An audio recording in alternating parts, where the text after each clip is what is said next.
அன்னைக்கு இது வராம இருந்துச்சு, என்ன பண்ணுவாங்க சார்? என்ன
ரைட். நண்பர்களே வணக்கம். இன்னைக்கு நாம ஃபர்ஸ்ட் பேப்பருக்கான ஒரு இந்த இந்த ரெட் பட்டன் கீழே கிரீன் சும்மா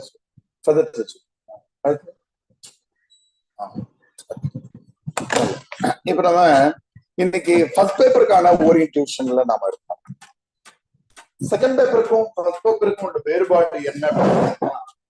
செகண்ட் பேப்பர் நமக்கு புத்தகங்களை பிரெஸ்கிரைப் பண்ணிக்கலாம். இதுதான் புத்தகம் அப்படின்னு நமக்கு சொல்லிடுறாங்க. அது புத்தகம் மார்க்கெட்ல கிடைக்குது, அது நம்ம வாங்கணும். நேரடியா 17 புத்தகங்கள் அன்னைக்கு நம்ம பார்த்தோம். குறுந்தொகையினுடைய 25 பாடல்கள், அந்த குறுந்தொகை, புறநானூறு, திருவாசகம் 3 மட்டும் நீங்க வெளியில வாங்க வேண்டாம். அது நம்ம பிடிஎஃப் அனுப்புவோம். நீங்க அதை பிரிண்ட் அவுட் எடுத்துக்கிட்டாலே போதும். ஒன்னு ஒரு 15-20 பக்கம் இருக்கும். அதை நீங்க எடுத்துக்கிட்டாலே போதும். எல்லாமே புத்தகங்கள் மார்க்கெட்ல கிடைக்கிறது. இது எல்லாமே திருக்குறள் புத்தகங்களையும் வாங்கிக்கலாம், சிலப்பதிகாரம் வாங்கிக்கலாம், கமராமண கும்பகர்ணவதை பண்ண மட்டும் தனியா கிடைக்கிறது, திருவாசகம் சின்னோண்டு புத்தகம் கிடைக்கிறது, திருப்பாவையினுடைய 30 பாடல் மட்டும் கூட்டிய கையெடுக்கப்படி கூட கிடைக்கிறது, கண்ணன் பாட்டு ஒரு 80 பக்கம் உள்ளது, குடும்ப விளக்கு, கருப்பு மலர்கள், தாழ்ந்த தமிழகமே, அறமும் அரசியலும், சித்திரப்பாவை, குருபீடம், யாருக்கு வெட்கமில்லை, முத்துப்பட்டன் கதை, மலையர். அன்னைக்கு எல்லாத்தினுடைய பேரையும் நாம அன்னைக்கு வகுப்புக்கு வந்தவங்க எல்லாருமே மனப்பாடம் பண்ணோம். அந்த மாதிரி நாம புத்தகங்களை வாங்கிடும். ஃபர்ஸ்ட் பேப்பர்ல என்ன வேறுபாடுன்னு கேட்டீங்கன்னா, ஃபர்ஸ்ட் பேப்பர்ல புத்தகத்தினுடைய பேரை எதையும் யூபிஎஸ்சி தரல. செகண்ட் பேப்பர்ல புக்ஸ் பிரெஸ்கிரைப் பண்ணிட்டாங்க, இதுதான் புக்ஸ் சொல்லிட்டாங்க. செகண்ட் பேப்பர்ல புத்தகங்கள் எதுவும் தரல, சிலபஸ் கொடுத்துருக்காங்க. இதான் ஃபர்ஸ்ட் பேப்பருக்கு செகண்ட் பேப்பருக்கு உள்ள ரொம்ப அடிப்படையான வேறுபாடு. அதுதான். அப்போ ஃபர்ஸ்ட் பேப்பருக்கு புத்தகங்களை நம்ம வாங்கணும், நமக்கு கொஞ்சம் எளிமையாவும் இருக்கணும், அதே நேரத்துல ஸ்டாண்டர்டாவும் இருக்கணும். அப்படிப்பட்ட புத்தகங்களை நம்ம செலக்ட் பண்ணிக்கணும். அப்போ ஃபர்ஸ்ட் பேப்பரை நம்ம அகாடமியினுடைய என்ன சிறப்பு அப்படின்னு கேட்டீங்கன்னா, ஃபர்ஸ்ட் பேப்பரை படிக்கிறதுக்கு முன்னாடி நாம 2 புத்தகங்களை உங்களுக்கு பாடம் நடத்தணும். அது ஒரு 17 இருந்து 20 நாள் வரையில ஃபர்ஸ்ட் பேப்பர் தொடங்கின உடனே அந்த வகுப்புகள் நடக்கும். அந்த வகுப்பு தான் முதல் தாளுக்கான பேஸ்மெண்ட், அடிப்படையான செய்திகளை சொல்றது. அப்ப நம்ம இதுல என்னென்ன புத்தகங்கள் படிக்க போறோம்? செகண்ட் பேப்பர்ல 17 புத்தகங்கள் இருக்கு. ஆனா ஃபர்ஸ்ட் பேப்பர்ல நம்ம 10ல இருந்து 11 புத்தகம் தான் படிக்கணும். 11 புத்தகங்கள் தான் படிக்க போறோம். அதுதான் நேற்று கூட நம்ம நாட்கள் பிரிக்கும் போது 70 நாளை 2வது பேப்பருக்கும் 50 நாள்ல ஃபர்ஸ்ட் பேப்பருக்கும் பிரிச்சோம். 50 நாட்கள் தான் ஃபர்ஸ்ட் பேப்பருக்கு டைம் குறைவு அப்படின்னு நம்ம வச்சிருக்கோம்.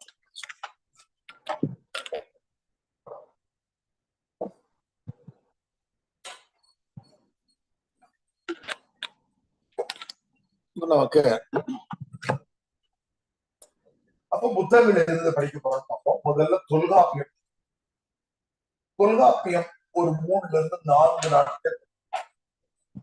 ஏன்னா தொல்காப்பியத்துல இருந்து கேள்விகள் கேட்காம யூபிஎஸ்சி ஒரு தடவை கூட விட்டதில்லை.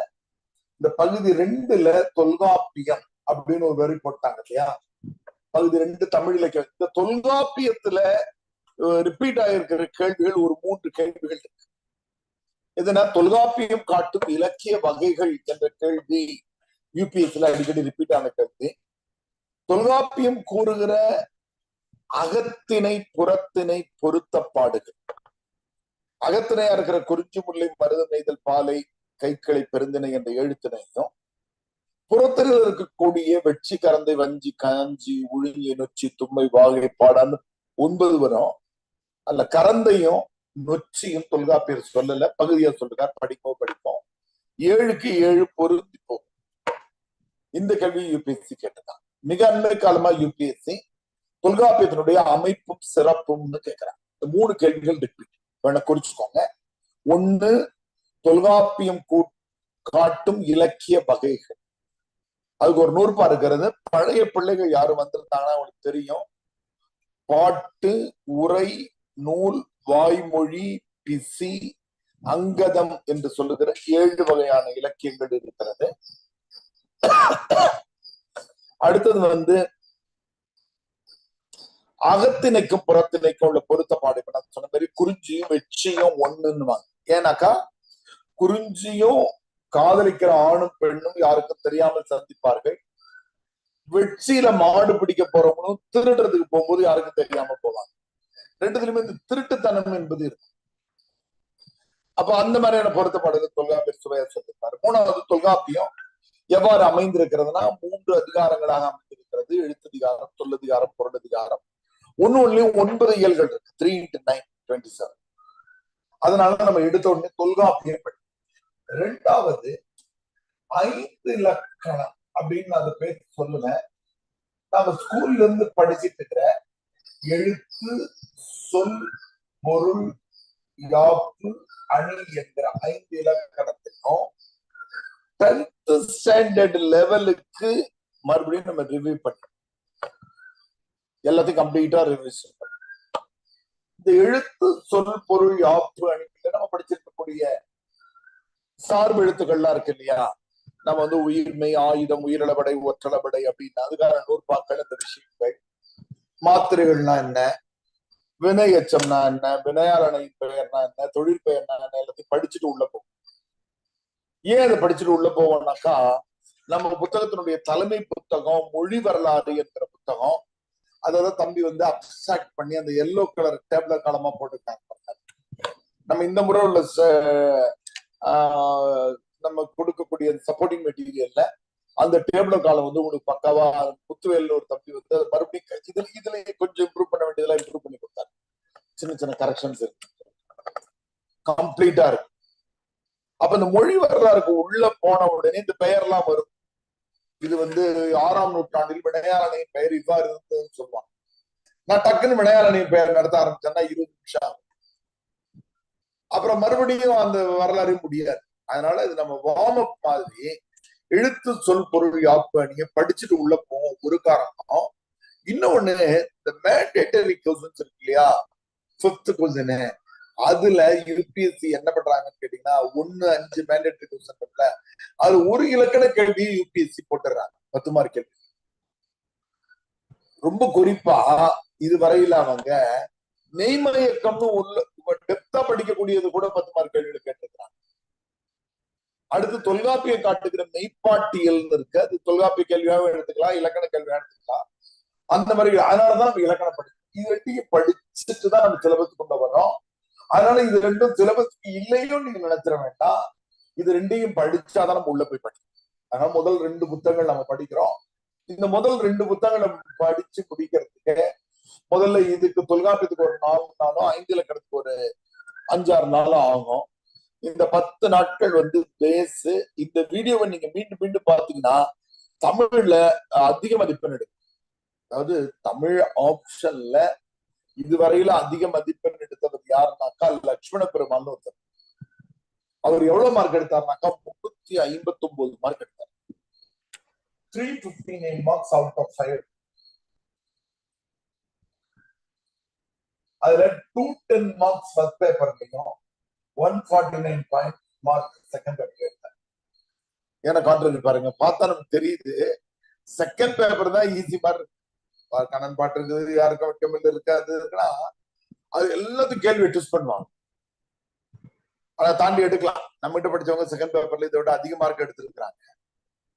ஆனா தேவிரா கிட்ட படிச்சவங்க தம்பி, தேவிரா வந்து இலக்கணத்துல வந்து ரொம்ப டாப்பா எடுக்கக்கூடியவர்.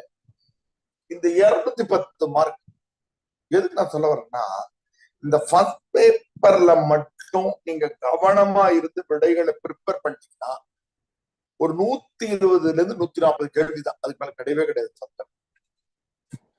இதை நீங்க ப்ரிப்பேர் பண்ணிட்டீங்கன்னா மேத்ஸ் மாதிரி உங்களுக்கு விடை. ப்ரிப்பேர் பண்றதுன்றது என்னன்றது நான் போக நான் சொல்லுவேன். அதாவது இப்ப நம்ம படிச்சுட்டு இருக்கிற வினையச்சம், வினையாளனின் பெயருக்கு அப்படியே மனப்பாடம் பண்ணி எடுத்துக்காட்டுகள் எழுதக்கூடாது. வினையாளனையும் பெயர்னா என்ன, நான் ஒரு கவிதை புத்தகமும் ஒன்று வெளியிட்டேன். ஒரு மனிதனுக்கும் அவனுடைய செயலை வைத்துதான் பெயர். நம்ம ஃப்ரெண்டுங்க பேரு எல்லாரும் இருப்பாங்க, குப்சாமி, ராமசாமி, லலிதா, மோகன், இப்படி கூட்டிட்டு இருப்பான். ஆனா நாம பின்னாடி என்ன சொல்லுவான், நல்லவன், அவன் கெட்டவன், அவன் லூசு, அவன் பைத்தியக்காரன், திமிர் பிடிச்சவன், இப்படிதான் பேர் வைக்கும். அப்போ ஒரு மனிதனுக்கு அவன் இவன் தான் பேரு. ஆனா அவனுடைய குணங்களை வைத்து வந்தால், அவனுடைய செயல்களை வைத்து வந்தால் வினையாளன். படிச்சவனான்றோம், அது வினையாளன்.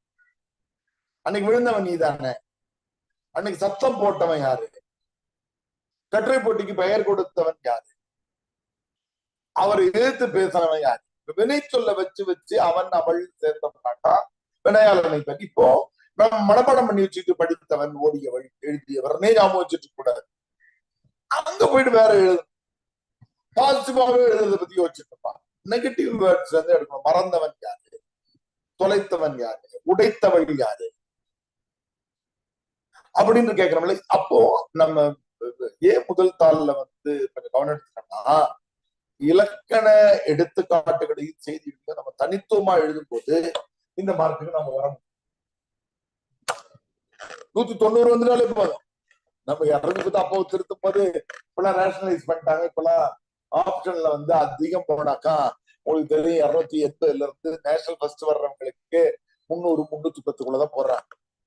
அதுவும் ஒரு வருஷம் ரேஷனலைஸ் பண்ணி போடும் போது நேஷனல் ஃபர்ஸ்ட் வந்தவர ஆப்ஷன்ல 292 தான் எடுத்திருந்தார், அவருடைய ஆப்ஷன் நார்த் இந்தியன். அதனால இப்போ நமக்கு வந்து அந்த அளவுக்கு எடுக்க முடியும். அதனாலதான் நம்ம அதை படிக்கிறாங்க. தொல்காப்பியம் 5 இலக்கணம் 2 புத்தகங்கள் முடிஞ்ச பிறகு நாம வந்து 3வது புத்தகமாக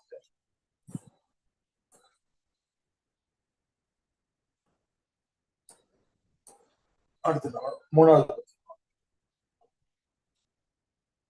புத்தகமா பொதுவா அந்த இலக்கணம் படிச்சு முடிச்ச சூட்டோட ஒரு புத்தகத்தை படிச்சுட்டோம்னா நல்லது.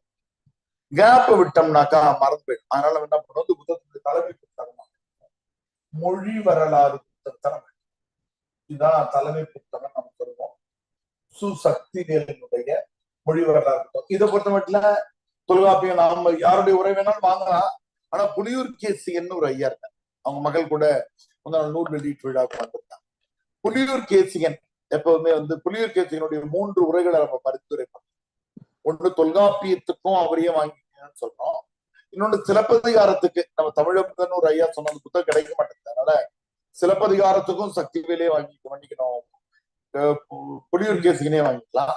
திருக்குறளுக்கும் புலியூர் கேசிகனே வாங்கிக்கலாம். விலை குறைவா இருக்கும், 18 ரூபா 20 ரூபா இருக்கும் புலியூர் கேசிகன். 3000 தரமானவர். ஆனா அவர் என்ன பண்ணிட்டாங்க, ஒரு பிளாஸ்டிக் அட்டை கிட்ட போட்டு சின்ன புத்தகத்தை 120 ரூபா 140 ரூபாய்க்கு அதிகமா விற்கிறாங்க. இந்த 3மே புலியூர் கேசிகனே வாங்கி. இந்த 5 இலக்கணத்துக்கு ஒரு புத்தகம் இருக்கிறது, சோ பரமசிவம், சொக்கலிங்கம் பரமசிவம். நம்ம மேற்கு முகப்பேரை சேர்ந்தவர். நான் சென்னைக்கு 2006 வந்தா, அதுக்கு பிறகு இயற்கை அடைஞ்சிருக்காரு. சந்திக்காம விட்டுட்டோம். அவர் வந்து இந்த எழுத்து சொல் பொருள் யாப்பெல்லாம் நல்லா ஒரு புத்தகம் இருக்காரு, கம்பீரமான பெரிய புத்தகம், விலை அதிகம். அது கிட்டத்தட்ட ஒரு 500 ரூபாய்க்கு விற்கிறாங்க. ஆனா ஒர்த்து. எப்பவுமே யூபிஎஸ்சி ஃபீல்டுக்கு வர்ற பிள்ளைகள் வந்து புத்தகங்கள் வாங்குறது வந்து பொதுவாகவே வாழ்க்கையிலேயே புத்தகம் வாங்குறதுன்றது it is not expenditure, it is investment. வீடு நிறைய புத்தகம் கிடைக்கும். எங்க அட்டுக்குன்னு தெரியாத அளவுக்கு புத்தகம் கிடைக்கும். 12 லட்ச ரூபாய் 13 லட்ச ரூபாய்க்கு மேல புத்தகம் கிடைக்கு. தமிழ் புத்தகங்கள் இருக்கு, கொஞ்சம் ஆங்கில புத்தகங்கள் இருக்கு, கொஞ்சம் கொஞ்சம் ஹிந்தி புத்தகங்கள் இருக்கு. எல்லாத்தையும் அடுக்கி வச்சுப்போம். மூமாயிரத்து வைரமுத்துல இருந்து இன்னைக்கு சாயந்தரம் கூட கண்ணதாசனை பத்தி ஒரு நிகழ்ச்சியில பேசுறேன். கண்ணதாசன் கவிதைகள் 7 தொகுதியும் வயசுல அடுக்கி வச்சு. புத்தகங்களுக்கு நீங்க இன்வெஸ்ட் பண்ண நல்லது. நம்ம சிக்கன் ஃப்ரைட் ரைஸையும் கொத்து பரோட்டாவையும் போட்டு வாங்கிட்டு இருக்கோம். கொஞ்சம் குறைச்சிட்டு இந்த புத்தகத்தை வாங்கிட்டு நேரம் கிடைக்கும் போது அந்த புத்தகத்தை ரேண்டமா திருப்பி திருப்பி படிச்சீங்கன்னா ஸ்கூல்ல படிச்ச எல்லா இலக்கணத்திலையும் மாஸ்டர் ஆயிடும். மூணாவது மொழி வரலாறு. சக்திவேல் ஐயாவுடைய 2 புத்தகங்கள் வாங்கிட்டோம். ஒன்று மொழி வரலாறும் சக்திவேல் தான். பின்னாடி நம்ம செக்ஷன் B-ல பார்க்கக்கூடிய நாட்டுப்புற இலக்கியத்துக்கும் சக்திவேல் ஐயா புத்தகம் தான். சக்திவேல் ஐயாவுடைய சிறப்பு என்னன்னா, மொழி வரலாறு என்பது பொதுவா ரொம்ப கடினமானது அப்படின்ற சூழ்நிலையை உடைச்சு அவர் தந்துட்டார். மொழி வரலாறுனா என்ன அர்த்தம்? Linguistics, history of language. நேற்று கூட கமலஹாசன் ஒன்று பேசி இப்ப எல்லாம் ட்ரெண்டிங்ல இருக்கு. இன்னைக்கு கனடாவில் இருக்கிற அறிஞர்களே ஒத்துக்கிறாங்க, ஆனா அவங்க மொழி வெறியர்கள் ஒத்துக்க வைக்கிறாங்க. உலகம் எங்கும் மொழிகள் எப்படி உருவாச்சுன்ற வரலாறையே நம்ம படிச்சோம்னா, ஒரு கூட்டமாக வாழ்ந்துட்டு இருக்கிறாங்க, ஒரு மொழியை பேசுறாங்க. அப்புறம் அவங்க இடப்பெயர்வு காரணமா நகர்ந்து போகும்போது மொழியினுடைய ஒரு ஸ்டேஜ்ல பிரிஞ்சு போறாங்க. அங்க வேறொரு மொழி கலந்து தனி மொழியா உருவாகுது. அடிப்படை மொழி நம்ம மொழியா தான் இருக்கிறது. உலகத்துக்கே தாய்மொழி தமிழ் எழுதியிருக்காங்க. கன்னடத்துக்குன்னே இவங்க கோவப்படுறாங்க. ஞால தாய்மொழின்னு தேவநேய பாவனது புத்தகம் எழுதிருக்காங்க. நீங்க போயிட்டு பாத்தீங்கன்னா அது ஒரு அழகான, இன்னைக்கு யாரும் ஏத்துக்க மாட்டேன்றாங்க. நீங்க என்ன ஜியோகிரபி படிக்கும் போது அதை படிப்பீங்க. லெமுரியா கண்டத்தையும் இவங்க ஏத்துக்க மாட்டேன்றாங்க. லெமுரியா கண்டம், குமரி கண்டத்தையும் ஏத்துக்க மாட்டேன்றாங்க. ஆனா கோண்ட்வானா என்கிற ஒரு ஜியோகிரபில ஒரு கோட்பாடு இருக்கு. அதாவது உலகம் ஒரே இடத்துல வட்டமாக தான் நிலப்பரப்பு. உலகத்தினுடைய இயற்கை சமன்பாடு இயற்கை மாத்திக்காம இருக்கு. அதான் சிறப்பு. என்னன்னா, பூமியில 1/3 பங்கு நிலம், 2 பங்கு தண்ணி. இத உலகம் மாத்திக்கவே இல்லை பல லட்சம் பல கோடி ஆண்டுகளா. ஆனா இந்த எல்லாமே வட்டமா ஒரே இடத்துல, வட்டம்னா அப்படியே கரெக்டான வர்க்கம் இல்ல, ஒரு ஆசியாலாம் பெரிய ஒரே இடமா இருந்தோம். அப்புறம் பல்வேறு நிலநடுக்கங்களால நம்ம பிரிஞ்சு போனோம், ஆழி பேரலைகளால. இது பார்த்தோன்னே ஏத்துக்கிற மாதிரி தெரியாது. ஆனா ஒரு ஸ்டன்னிங்கான விஷயம் நம்ம பார்த்தோம்னா ஏத்துக்கலாம். என்னன்னா, தென் அமெரிக்காவினுடைய கிழக்கு கடற்கரையும் தென் ஆப்பிரிக்காவுடைய மேற்கு கடற்கரையும் மேப்ல வாங்கி கட் பண்ணீங்கன்னா பொறுத்தீங்கன்னா ஓட்டி. அப்ப நம்ம எல்லாமே ஒன்னா இருந்திருக்கோம் பாவாங்கன்னு சொல்றாரு. நம்ம எல்லாமே ஒன்னா இருந்து சித்திர வடிவ எழுத்து இருந்த காலத்துல பிரிஞ்சு போயிட்டவங்க தான் சைனீஸ், கொரியா, இவங்கெல்லாம் சித்திர வடிவ எழுத்து இருக்கு. அடுத்து அசை வடிவ எழுத்து இருந்த போது பிரிஞ்சு போனவங்க ஆப்பிரிக்காக்காரங்க, ஆஸ்திரேலியாக்காரங்க. ஆஸ்திரேலியால இருக்கிற ஒரு பழங்குடியின மக்கள்ல நான் நீ அப்படியே இருக்கு, நம்முடைய ப்ரோனவுன்ஸ் அப்படியே வச்சிருக்காங்க. அதனால இவங்க ஏத்துக்கும். இந்த மொழி வரலாறு சக்திவேல் ஐயா ரொம்ப அழகா எழுதியிருக்காரு. மொழி வரலாறு 8 பகுதிகளாக அவர் பிரிக்கிறாரு. சங்க காலம், சங்கம் மருவிய காலம், பக்தி இலக்கிய காலம், பிற்கால சோழர் காலம், சிற்றிலக்கிய காலம், தற்காலம்னு பிரிச்சு ஒவ்வொரு காலகட்டத்திலேயும் நம்முடைய வேற்றுமை உறுப்புகள் எப்படி மாறி வந்திருக்கு ஐயால் கூறுகின்றது. நம்முடைய வினை சொற்கள் இப்ப நான் படிக்கிறேன் எழுதுறேன்னு சொல்றதில்ல. சங்க காலத்துல அப்படி சொல்லல. படித்தனன், ஓடினன், இந்த மாதிரி வந்தனன், கேட்டனல், நீ உனக்கு தெரியுமான்னு கேக்குறதுல அறிந்திலையோ, இந்த மாதிரிலாம் இருந்தது போய். இந்த மாதிரி நம்முடைய வேற்றுமை உறுப்புகளும் வினை என்னுடைய பகுதி விகுதியில வினையினுடைய வினைச்சொல்லுடைய விகுதிகளும் எவ்வாறு மாறி இருந்திருக்கிறது, ஒவ்வொரு காலகட்டத்திலையும் எப்படி எல்லாம் இதெல்லாம் மாறுச்சுன்னு சொல்றதுதான் மொழி வரலாறு. நம்ம அழகா டேபிள் காலமா பிரிச்சிருக்கோம். நம்முடைய சப்போர்ட்டிங் மெட்டீரியல் அதுக்கு அதிகமான வேலை பண்ணிருக்கோம். இந்த டேபிள் காலமும் போட்டிருக்கோம், 8 காலத்துக்கும் நோட்ஸ் இருக்கும். இது ரொம்ப இதுதான் தலைமை புத்தகம்னு சொல்லுவோம். ஏன்னா இது தொடர்பான 3ல இருந்து 4 கேள்விகள் ஒவ்வொரு கேள்வித்தாளையும் இடம்பெறும். நேரடி கேள்வியோ அல்ல மறைமுக கேள்வி, காலந்தோறும் துணை வினை, காலந்தோறும் நிபந்தனை சார்ந்த, இதுதான் தலைமை புத்தகம். அப்போ இது ஒரு 3-4 நாள், இது ஒரு 5 நாள், 9 நாள், இது ஒரு 8 நாள், 17 நாள். இதற்கு அடுத்ததான் 4வதாக தென் திராவிட மொழிகளின் ஒப்பிலக்கணம் என்ற இந்த நூல் ஜான் சாமுவேல் ஐயா எழுதுறது. இந்த புத்தகம் ஒரு 4 நாள் கூட்டினாக்கா 5 நாள் 9 17 நாள் 21 நாள் இருக்காங்க. இந்த 21 நாள் வீடியோவை நீங்க 3ல இருந்து 5 தடவை திரும்ப திரும்ப திரும்ப பாத்தீங்கன்னா எங்கிற அத்தாரிட்டி ஆயிடும். எல்லாமே உங்களுக்கு தெரியும். நீங்க கிளாஸ்ல ஒரு தடவை கவனிக்கிறீங்க அல்லது ஆன்லைன்ல கவனிக்கிறீங்க, கவனிச்சுக்கிட்டே நீங்க நோட்ஸ் எடுக்கிறீங்க, மறுபடியும் ஒரு தடவை பாக்குறீங்க, புதிய எடுத்துக்காட்டுகளை சைட்ல எழுத முடியுமான்னு ஸ்பெசிபிக் எழுதுங்க, 3வது தடவை தனியா யோசிச்சு பார்த்து ஆன்சர் ப்ரிப்பேர் பண்ணுங்க, 4வது தடவை வீடியோ இப்பதான் எல்லாம் 1.25 1.5 வச்சு பார்க்க கத்துக்கிட்டீங்கல்ல, அதனால அப்படி கிடுகிடுன்னு பார்க்க. அப்படி இந்த 21 நாள் வீடியோ அல்லது சில நேரத்துல நான் 1 நாள் 2 நாள் கூடுதலா எடுத்துப்போம், குறைச்சிட்டு நீங்க எப்பவுமே நம்ம கிடுகிடுன்னு நடத்துறது அப்படி நடத்துவோம். 21 நாள்ல இருந்து 25 நாட்கள் வரக்கூடிய இந்த வீடியோவை நீங்க படிச்சுட்டீங்கன்னா ஃபர்ஸ்ட் பேப்பர்ல உங்களுக்கு பெரிய நம்பிக்கை வந்து. அதுவும் நம்ம நேற்றே சொன்ன மாதிரி இந்த வீடியோஸ் மத்த அகாடமி தர்ற மாதிரி 1 நாள்ல தூக்கிறது 2 நாள்ல தூக்கிறது நம்ம வைக்கிறது இல்ல. மினிமம் உங்க கோர்ஸ் முடிகிற வரைக்கும் இருக்கும். கோர்ஸ் முடிஞ்சு 6 மந்த்ஸ் வரைக்கும் உறுதியா தருவோம். அதுக்கப்புறம் தேவைப்படுறவங்களுக்கு தரும். யாரையும் ரெஸ்ட்ரிக்ட் பண்றது இல்ல, எக்ஸ்ட்ரா ஃபீஸ் தான் கட்ட சொல்லுது. அது கோர்ட்ல அதிகம் பேரை உட்கார வைக்க முடியலன்றதால சிலர் கொஞ்ச நாள் கழிச்சு படிக்கிறாங்க, சிலர் டிஎன்பிஎஸ்சி வேலை கிடைச்சு போயிடுறாங்க. 1 இயர் கழிச்சு 2 days 1 இயர் கழிச்ச பிறகு ஐயா மறுபடியும் அந்த வீடியோ எல்லாம் பார்க்கணும் அப்படின்னா மறுபடியும். அதனால இந்த 21 நாள்ல இருந்து 25 நாள்ல நீங்க ஃபர்ஸ்ட் பேப்பர்ல தெளிவா எடுத்துக்கணும். கொஞ்சம் கவனமா தாக்கு பிடிச்சு உட்காரு, ஆர்வமா தான் இருக்கும். நம்ம இவ்வளவுதான் பேச வைப்போம், இவ்வளவுதான் எடுத்துக்காட்டு சொல்ல வைப்போம், போர்லாம் அடிக்காது. ஆனா கொஞ்சம் லேசா, அதாவது நம்ம ஒரு விஷயம் நல்லா தெரிஞ்சுக்கணும், தமிழ் ஆப்ஷன் படிக்க வந்துட்டோன்றதால உங்க எல்லாரையும் ரொம்ப ஈஸி பண்ணு எல்லாம் படிக்கப்பா அப்படின்னு சொல்றது. ஆப்ஷனுக்குள்ள எல்லா ஆப்ஷனுக்கும் என்ன ஒர்க் அவுட் கொடுக்குறானோ, என்ன ஹார்ட்னஸ் இருக்கோ, எவ்வளவு டைம் தேவைப்படுதோ அது தமிழுக்கு கொடுத்தாதான் அது நீங்க ஜெயிக்கணும். ஈஸியா இருக்கலாம், யாருக்கும் மட்டுமில்ல ஈஸி தான். ஆனா அது படிச்சுட்டு அதுல இருக்க 6 கேள்வி இருக்கல, உளவியல் கூறுகள் என்ன, அரசியல் அங்கம் என்ன, பெண்ணிய பார்வை என்னன்னு சிந்திக்கிற அளவுக்கு கொஞ்சம் மூளைக்கு வேலை தரும். ஏன்னா மேத்ஸ் ஆப்ஷன் படிக்கிறவன் எவ்வளவு நாள் படிக்கிறான்னு தெரியுமா உங்களுக்கு? 6 மாசம்லாம் கிடையாது.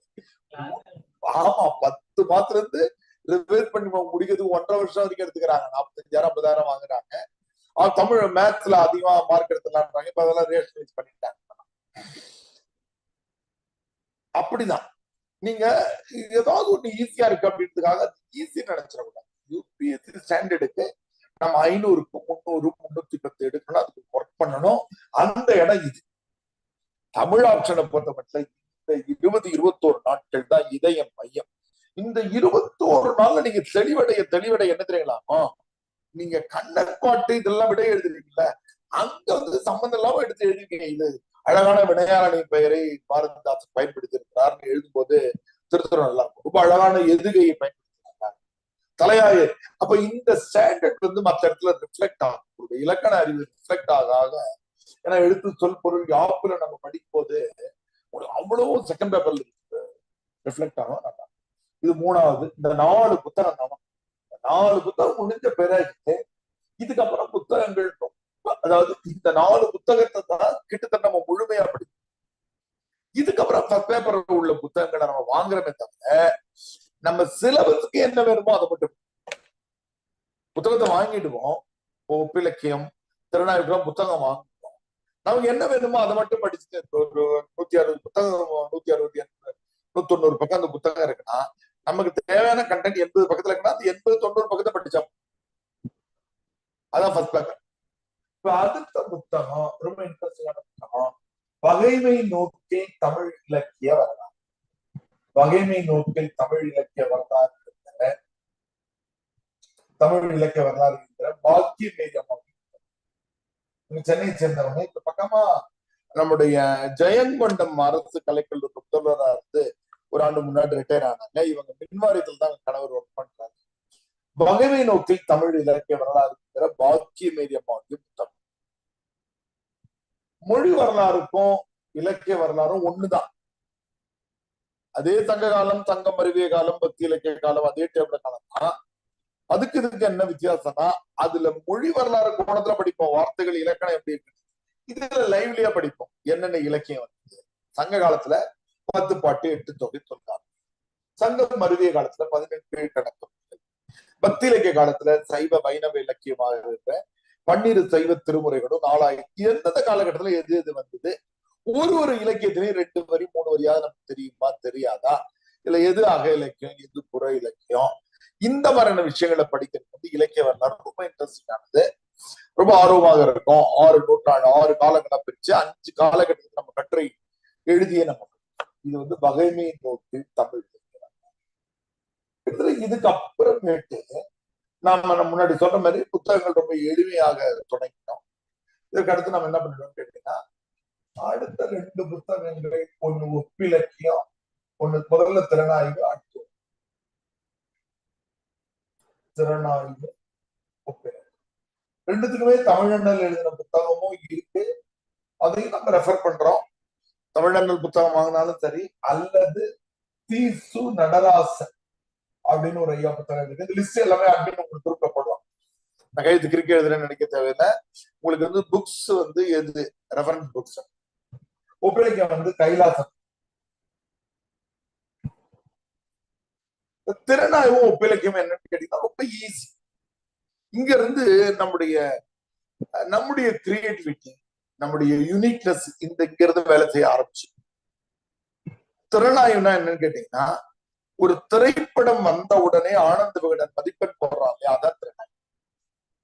ஆனந்த என்ன பண்றான், இந்த படத்துல நல்லா நடிச்சிருந்தாங்க, இசை நல்லா இருந்தது, ஒளிப்பதிவு நல்லா இருந்தது, கதை திருப்பங்கள் நல்லா இருந்தது, 162, 148, 137 போடுறாங்க, அதான் திறமை. அப்ப நீங்க என்ன பண்றீங்க, ஒரு இலக்கியம் படிச்சு முடிச்ச பிறகு அதுக்கு என்ன மார்க்குன்னு போறீங்க. மார்க்க போடும்போது என்ன பண்றீங்க, இந்த காரணம்லாம் அனலைஸ் பண்றீங்க. பாத்திரங்கள் எப்படி இருந்தது, வசனம் எப்படி இருந்தது, கதை முடிவு அறம் சார்ந்ததா இருந்ததா இல்லையா, பார்வையாளருக்கு சுவை, இதுக்கு பேரு திறனாய்வு. இந்த திறனாய்வு 4 திறனாய்வு தான் நம்ம பாடத்திட்டத்துல. 4 திறனாய்வு நல்லா படிச்சோம். சிலபஸ் நீங்க எடுத்து பாத்தீங்கன்னாக்கா 4 திறனாய்வு தந்திருப்பாங்க. 4 திறனாய்வு தான்: சமூகவியல், உளவியல், வரலாற்றியல் மற்றும் அறவியல். இதுல ஒரு வேடிக்கையான தப்பு நடந்தது என்னன்னு கேட்டீங்கன்னா, ஒரு தடவை என்ன பண்ணிட்டானுங்க, யாரோ ஒரு டைப்பிஸ்ட், யூபிஎஸ்சி இப்படிதான் கொடுத்தாங்க, யாரோ ஒரு டைப்பிஸ்ட் டைப் பண்ணும்போது அறவியல்ன்ற வார்த்தை அவங்களுக்கு புரியல, அறவியல் தப்பா போட்டுருக்காங்கன்னு நினைச்சிட்டு அறிவியல்னு போட்டான். அதெல்லாம் என்ன பண்ணிருது, 5 படிச்சிருக்கு. அறிவியல் திறனாய்வுனே ஒண்ணு இருக்கு, அதுல 5 திறனாய்வா படிச்சிருக்கு. ஏன்னா கொஸ்டின் பேப்பர் எடுக்கிறவர் வந்து திடீர்னு ஏதாவது கூகுள் ரெஃபர் பண்ணும்போது அவனுக்கு அறிவியல் திறனாய்வு இருந்துச்சுன்னு வச்சுக்கோங்க, அவர் போட்டாருன்னா வந்து அறிவியல் திறனாய்வுனே ஒண்ணு இருக்கிறது. சமூகவியல், உளவியல், வரலாற்றியல், அறவியல், அறிவியல், 5 நமக்கு 5 மட்டும் படிச்சோம். திறனாய்வுக்கும் ஒப்பிலக்கியத்துக்கு என்ன வேறுபாடுனா, திறனாய்வு ஒரு புத்தகத்தை மட்டும் எடுத்துக்கிட்டா திறனாய்வு, 2 புத்தகத்தை செஞ்சா ஒப்பிலக்கியம்.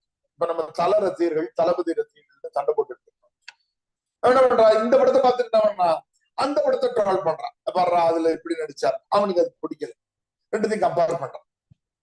பேர் ரகுமானையும் யுவன் சங்கர் ராஜாவும் நம்ம கம்பேர் பண்றோம், எம்.எஸ். விஸ்வநாதனையும் இளையராஜாவும் கம்பேர் பண்றோம். இந்த ஒப்பீடு வந்து மனித மனத்துல எப்பவுமே இருக்கக்கூடியது. நம்ம அப்படிதான், நம்ம போட்டிருக்க சட்டையில இருந்து நம்ம சாப்பிட போறது கூட ஹோட்டல் என்னதான் செலக்ட் பண்றோம், அதை விட இது நல்லா இருக்கும், இதை விட இது நல்லா. ஒரு படம் பார்க்கணும்னா கூட எந்த தியேட்டர் நல்லா இருக்கும், எந்த ஸ்கிரீன் பெருசா இருக்கும், இந்த ஒப்பீடு வந்து மனித மனத்துல எப்பவுமே இருக்கக்கூடிய, அது இது பண்ணவே முடியாது. இப்ப நீங்களே வந்து உட்காரும் போது, சேர்ல உட்காரும் போது எது உங்களுக்கு கம்ஃபர்டபுளா இருக்கு, எங்க உட்காரலாம் அப்படின்னு ஒரு ஆப்ஷன் இருக்கும்போது, இந்த ஒப்பிலக்கியன்றது 2 புத்தகங்களை கம்பேர். சிலப்பதிகாரம் நல்லா இருக்கா, கம்பராமாயணம் எல்லாம் நமக்கு வந்து ஜெயகாந்தனுடைய சிறுகதைகள் நல்லா இருக்கா, புதுமை பிச்சன் சிறுகதைகள் நல்லா, திருக்குறள்ல இருக்கிற அறிவுரைகள் நல்லா இருக்கா, இல்ல நாலடியார் இந்த இந்த மாதிரி பண்றதுக்கு பேரு ஒப்பிலக்கியம். இது 2மே நமக்கு வந்து புத்தகங்கள் வாங்குவோம், நம்ம வகுப்புல நடத்துவோம். அதான் நான் சொன்னேன், நமக்கு தேவையான பக்கங்களை பகுதிகளை படிச்சா போதும், அந்த புத்தகம் வாங்கணும். இது முடிஞ்சதுக்கு அப்புறமா நாம முன்னாடி சொன்ன மீண்டும் சக்திகள் நாட்டுப்புறவியல் படிப்போம். நாட்டுப்புறவியல் ரொம்ப, அதாவது நான் நேற்று அதை முந்தா நாள் அறிமுக சொன்ன மாதிரி, தமிழ் ஆப்ஷனுக்கு நாம வந்து ஒரு 20-40% தயாரா இருக்கிறோம்னு சொல்றோம்ல, அது நாட்டுப்புறவியல் நம்ம எக்கச்சக்கமா தயாரா இருக்கும். நமக்கு தெரியாது, ஆனா நமக்கு எக்கச்சக்கமா பழமொழிகள் தெரியும். 5ல விளையாது 50ல விளையுமா, சூரியன் மேற்குல வந்து இப்படி எக்கச்சக்கமான விஷயங்கள் கழுதிக்கு தெரியுமா, கற்பூரவாதம் வீட்டுல அம்மா பயன்படுத்திக்கிட்டே இருப்பாங்க. திரைப்படம் ஞாபகப்படுத்திட்டு விடுகதை, நாட்டுப்புற பாடல்கள், இந்த விஷயங்களை அதான் நான் எழுதுவேன். இதுக்கு வந்து இந்த புத்தகங்கள்ல இருந்து பிறகு நீங்க இவங்களை எல்லாம் வழிகாட்டுதலா வச்சுக்கிட்டு உங்களுடைய யுனிக்னஸ் நீங்க காட்ட காட்ட காட்ட நல்லா உங்க மாவட்டத்துல என்ன பழமொழி, உங்க பாட்டி என்ன கதை சொல்றாங்க, உங்க நாட்டுப்புற இதுல தெருக்கூத்து நாடகம் எது அதிகமா ஆடப்படுது, அந்த கதையினுடைய மூலம் தெரிஞ்சுக்க உங்க இன்ட்ரெஸ்டிங்கா இருக்கும். சில நேரத்துல இன்டர்வியூ கொஸ்டின்ஸ் கூட அப்படி அமைஞ்சிட வாய்ப்பு இருக்கும். தமிழ் நீங்க போனீங்கன்னா அங்க இருக்கிறவங்களுடைய சஃபை பொறுத்து டக்குன்னு டைவர்ட் பண்ணி நாட்டுப்புறவியல் கூப்பிட்டுருக்கோம். அப்ப நாட்டுப்புறவியல் இதுவும் சூசக்தியல் தான். இதுவும் மறுபடியும் ரெஃபரன்ஸ் தான் நல்லா பண்ணிருப்பாங்க. ஏன்னா நம்ம இந்த சின்ன தம்பி படத்துல ஒரு பாட்டுல இந்த தலைக்கு என்ன தடவும் போது உச்சம் தலை உச்சியில உள்ளிருக்கு புத்தியில பாட்டு, நீங்களே யூபிஎஸ்சி படிக்கிறீங்கன்னு பேரே தவிர ஷெடியூல்லாம் இருக்கும். 10ல இருந்து 11 பாலிட்டி, 11ல இருந்து 12 நியூஸ் பேப்பர், ஷெடியூல்லாம் இருக்கும். ஆனா நடுவுல உங்க ப்ளூடூத்ல பாட்டு ஓடிக்கிட்டே இருக்கும். ஆக்சுவலா நம்மளால 2-3 வேலைகள் செய்ய முடியும். நம்ம ரொம்ப பேர் என்ன நினைச்சுக்கிறாங்க, பாட்டு கேட்டுட்டு இருந்தா படிக்க முடியாதுன்னு நினைச்சாங்க. எங்க தலைமுறையில இருந்து அப்படிதான். பால் ரேடியோ இருந்த போது இலங்கை எஃப்எம்ல அங்க பாட்டு வச்சிருவோம், வெளியில சவுண்ட் ஓடிக்கிட்டே இருக்கும். நாங்க பிசிக்ஸ் கெமிஸ்ட்ரா படிச்சுட்டே இருக்கோம். நடுவில் ஒரே ஒரு பாட்டு வரும்போது அப்படி இந்த படம் பேசிட்டு மறுபடியும் படிக்க ஆரம்பிச்சோம். ஒரு காலத்துல பஸ்ல பாட்டு போட்ட உடனே பயங்கர எதிர்ப்பு வந்து அவர் டிரைவர் பாட்டு கேட்டு எங்க கொஞ்சம் மோதிடுவாரு அப்படின்னா. இப்ப பாட்டு போடலன்னா டிரைவர் மோதிடுவாரு. நைட்ல தூங்கும்போது பயங்கர சவுண்ட் வைக்கிறாரு. எம்ஜிஆர் பாட்டே பழைய பாட்டு. என்னையா தூக்கம் வரலையா, நீ தூங்கினா பரவாயில்லையா, நான் தூங்கிட்டா நீ என்னையா, நாளைக்கு போய் வீட்டுல தூங்கு. பேங்க்ல வந்து ஒரு டைம்ல லைட் மியூசிக் வச்சாங்க, இப்ப எடுத்துட்டாங்க. ஒரு டைம் பாத்தீங்கன்னா பேங்க்ல வந்து பாட்டு இல்லாம இது மட்டும் வரல, இன்ஸ்ட்ருமெண்ட் மட்டும் கரோக்கி மட்டும் வர்ற மாதிரிலாம் வச்சாங்க. எல்லா இடங்கள்லயும் பாட்டு வந்து வாழ்க்கை முழுசும் அது தமிழர்கள் வாழ்க்கையில கலந்து நம்முடைய தாலாட்டை தொடங்கி ஒப்பாரி வரையின வாழ்க்கையை முழுசா பாட்டு. தாலாட்டு, கேலி பாடல், சிறுவர் பாடல்கள், கல்யாண பாடல்கள், தொழிலாளிகள் உழைப்பாளர்களுடைய பாடல்கள், இந்த கோயிலுக்கு போற மாதிரி பாடல்கள், கடைசி ஒப்பாரி வரையில நாட்டுப்புற பாடல்கள். அதை வந்து சக்திவேல் ஐயா ரொம்ப அழகா எழுதியிருப்பாரு. அடுத்த 2 புத்தகங்கள், ஒண்ணு இதழியல் ஜேர்னலிசம், ரொம்ப முக்கியமான புத்தகம். மாப்பா குருசாமி புத்தகம். நான் சொன்ன மாதிரி சில புத்தகங்களை விரைவா படிக்கிறோன்ற மாதிரி சும்மா ஒரு நாள் அல்லது 2 நாள் தான் படிக்கணும். ஆனா இந்த புத்தகம் ரொம்ப முக்கியம். ஏன்னு கேட்டீங்கன்னா யூபிஎஸ்சி ஒரு கேள்வி கேட்கிறாங்க, இதழியல் சட்டங்கள் யாருன்னு. இதழியல் சட்டங்கள்னு கேட்டாங்க.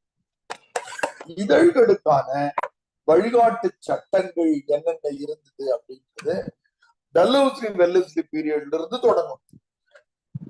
அங்கிருந்து தொடங்கி நிக்டோ மார்லி மாண்டேக் கோடு வரைக்கும் வரும். 1909, 1919, 1935 இந்திய அரசியல் சட்டம், அப்புறம் 1950 அப்படி இந்திரா காந்தியினுடைய எமர்ஜென்சி பீரியட் வரையில இந்த ஜேர்னலிசத்துக்கான கட்டுப்பாடுகளும் அவங்களுக்கான சுதந்திரங்களையும் என்ன தந்தாங்க தொகுத்து எழுதுற ஒரு கேள்வி. அதனால அதை நம்ம அந்த புத்தகத்தை வாங்கி ஆகணும்.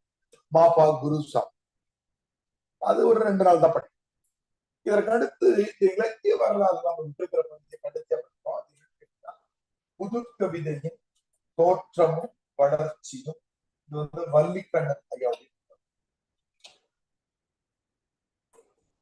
சின்ன வள்ளிக்கண்ணன், புது கவிதையின் தோற்றமும் வளர்ச்சி. நியூ வர்சஸ் ஃப்ரீ வர்சஸ் அல்லது வரம்புகளற்ற கவிதை அப்படின்ற கட்டற்ற கவிதை இருக்கிற புது கவிதை. இன்னைக்கு பாத்தீங்கன்னா எல்லாரும் கவிதை எழுதுறாங்க. இன்னைக்கு வேடிக்கை சொல்லுவாங்க, இன்னைக்கு வந்து தமிழ்நாட்டினுடைய மக்கள் தொகையை விட கவிஞர்கள் அதிகமா இருக்கிறாங்க. வேடிக்கை எல்லாருமே கவிஞர்கள் தான். தெருவில் எல்லாரும் கவிதைகள் எழுதுறாங்க. எல்லாருக்கும் தெரியும் புது கவிதை தான் அது காரணம். தேமா பொலிமா தான் படிச்சுட்டு மரபு கவிதை எழுதணும்னா இவ்வளவு கவிஞர்கள் வந்திருக்க மாட்டாங்க. புது கவிதை ஈஸியா எழுதிருப்பேன். ஐக்கு கவிதைகள் அதை விட ஈஸியா 3 வரிகள்ல ஒரு செய்தியை சொல்லிட்டு போற கவிதைகள். இப்போ இந்த புது கவிதைகள் பாரதி 1914 உயிரோடு இருக்கும்போது அவர் பிரான்ஸ் நாட்டினுடைய புது கவிதைகளை படிச்சுட்டு தன்னுடைய பத்திரிகைகளை எழுதுறார். புது கவிதையினுடைய வடிவங்கள் உலக அளவில் இப்படி வந்திருக்குன்னு எழுதுறாரு. ஆனா 1930களுக்கு பிறகு தமிழ்நாட்டுல 3 இயக்கங்கள் வருது. ஒன்று மணிக்கொடி காலம், இன்னொன்னு எழுத்து காலம், இன்னொன்னு வானம்பாடி காலம். மணிக்கொடி, எழுத்து, வானம்பாடி. மணிக்கொடி 1930ல இருந்து 1959 வரையில. அப்புறம் ஒரு 12 ஆண்டுகள் எழுத்து இருக்கு. 1959 to 72. 1972க்கு பிறகு வானம்பாடி. மணிக்கொடி, எழுத்து, வானம்பாடி காலம். எப்பவுமே என்னன்னு கேட்டீங்கன்னா, ஒரு புது விஷயம் வந்த உடனே பழைய ஆளுங்க விட மாட்டாங்க. 30களில் புது கவிதை வந்த உடனே மரபு கவிதை எழுதுறவங்க எல்லாம் திட்டுறாங்க. இது கவிதையா இருக்கு, கிண்டல் பண்றாங்க. இவங்க அவங்களை கிண்டல் பண்றாங்க. மரபு கவிதையில உங்களால விஷயம் சொல்ல முடியாது. 2 பேருக்கான போட்டியை முடியறதுக்கே 15-20 ஆண்டுகள் ஆகுது. அதற்கு பிறகு எழுத்து கொஞ்சம் சமூக இதுக்கு வராங்க. 72க்கு பிறகு வானம்பாடி இயக்கம் வந்துக்கிற பொது மேத்தா அப்துல் ரஹ்மான் போடுறாரு. மிகப்பெரும் வெற்றியாளர்கள் வந்துடுறாங்க. புது கவிதை ஜெயிச்சு. இந்த புது கவிதை எப்படி தோன்றியது, வளர்ச்சி அடைந்திருக்கிறது, இந்த புத்தகம். இதற்கடுத்து நிறைவாக நம்ம படிக்கக்கூடிய புத்தகம் தமிழக வரலாறு பண்பாடும் தட்சிணாமூர்த்தி ஐயா எழுதின தமிழர் நாகரீகம் வரலாறு, தமிழர் நாகரீகம் பண்பாடு, வரலாறு பண்பாடு கே பிள்ளை ஒரு புத்தகம். இது ஏன் கடைசியா படிக்கிறோம்னா, ரொம்ப ஒரு இன்ட்ரெஸ்டிங்கான இன்டர்பிரேஷன். அப்படின்னா என்னன்னாக்கா, இப்ப நம்ம பேண்ட் சட்டை போட்டுட்டு இருக்கோம். சிலப்பதிகாரத்தையும் கம்பராமாயணத்தையும் புறநானூரையும் படிச்சுட்டாதான் அந்த காலத்துல வேட்டி கட்டி இருந்தான். சண்டை போடும்போது என்ன பண்ண, அந்த கீழ்ப்பா மாதிரி மடிச்சு கட்டுறாங்க. அந்த சண்டை எல்லாம் நம்ம மதராசப்பட்டினம் படத்துல எல்லாம் காட்டியிருப்போம். அந்த மாதிரி இருந்தது. அப்போ அந்த ட்ரெஸ் எப்படி இருக்கு, நம்ம வீட்டுல இப்ப நம்ம இது பண்ணிட்டோம், ஏசி போட்டோம், அந்த வீட்டுல என்ன இருந்தது, இது எல்லாத்தையும் அது காட்டு. இப்போ வேடிக்கையா சிலப்பதிகாரம் என்ற கண்ணாடியை நம்ம போட்டுக்கிட்டு வேற எதையுமே பார்க்காம பார்த்தோம்னா, சிலப்பதிகார அரண்மனை எப்படி இருந்தது, அந்த தெரு எப்படி இருந்தது, அங்க இருந்தவங்க என்ன உடை வச்சிருந்தாங்க, கையில பாதுகாப்பு வீரர்கள் வேலும் எப்படி வச்சிருந்தாங்க, கிட்டத்தட்ட பீரியட் மூவிஸ் சொல்லிட்டு டைம் ஸ்கேல்ல ஏறி போயிட்டு மதராசப்பட்டினம் படம் எல்லாம் பார்த்துட்டு அதுல இருந்து கூவார்லயே படகு ஓடும், டிராம் வண்டி எல்லாம் ஓடும், பெரிய வேலை பண்ணிருப்பாங்க. ராஜா ராணி காலத்து படங்கள்லாம் நம்ம பார்க்கிறோம்ல. அந்த மாதிரி ஒரு இலக்கியத்தை படிக்கிற போது அதனுடைய சமகாலத்தை நம்மளால பார்க்க முடியுதா? அந்த காலத்துல நடை, உடை, வீடு, அவங்க அறம், அவங்களுடைய பண்பாடு, அவங்களுடைய உணவு என்னவா இருந்ததுன்னு பார்க்க முடியுதான்னு அந்த கண்ணாடிகளை அணிந்து பார்க்கிற முறைக்கு பேரு தமிழர் நாகரீகம் பண்பாடு. புறநானூறு பாட்டு பண்பாடு எது அப்படின்னு கேள்விக்கிறது. சங்ககால மக்களின் உணவு பழக்க வழக்கங்களை விடு. சங்க காலத்துல என்னது, சங்ககால புத்தகம் 10 பாட்டு 8 தொகை படிச்சா தெரிஞ்சுட்டு அங்க மோர் குழம்பு பின்னாடி படிப்போம். ரொம்ப வேடிக்கையா இருக்கும். இன்னைக்கு சாப்பிடுற எல்லாத்தையும் அவங்க சாப்பிட்டுருக்காங்க. மோர் குழம்பு, நம்ம கிரில்டு சிக்கன் சாப்பிடுறப்பல்ல, அதையெல்லாம் அது அழகான கோழும் கம்பியில கோத்து நெருப்புல வாட்டி இந்த கறியை சாப்பிடுறோம். அதெல்லாம் சாப்பிட்டுருக்காங்க. நம்ம இன்னைக்கு வைக்கிற மோர் குழம்பு அன்னைக்கே வச்சிருக்கிறாங்க. ஜூஸ் எடுக்கிற பழக்கம் அன்னைக்கு எல்லாமே இருக்கு. நம்ம வீடுகளுக்கு ஜன்னலுக்கு டிசைன் பண்றப்பல அதுவே இருக்கு. மான் கண்ணனுடைய வடிவத்துல இது வச்சாங்க.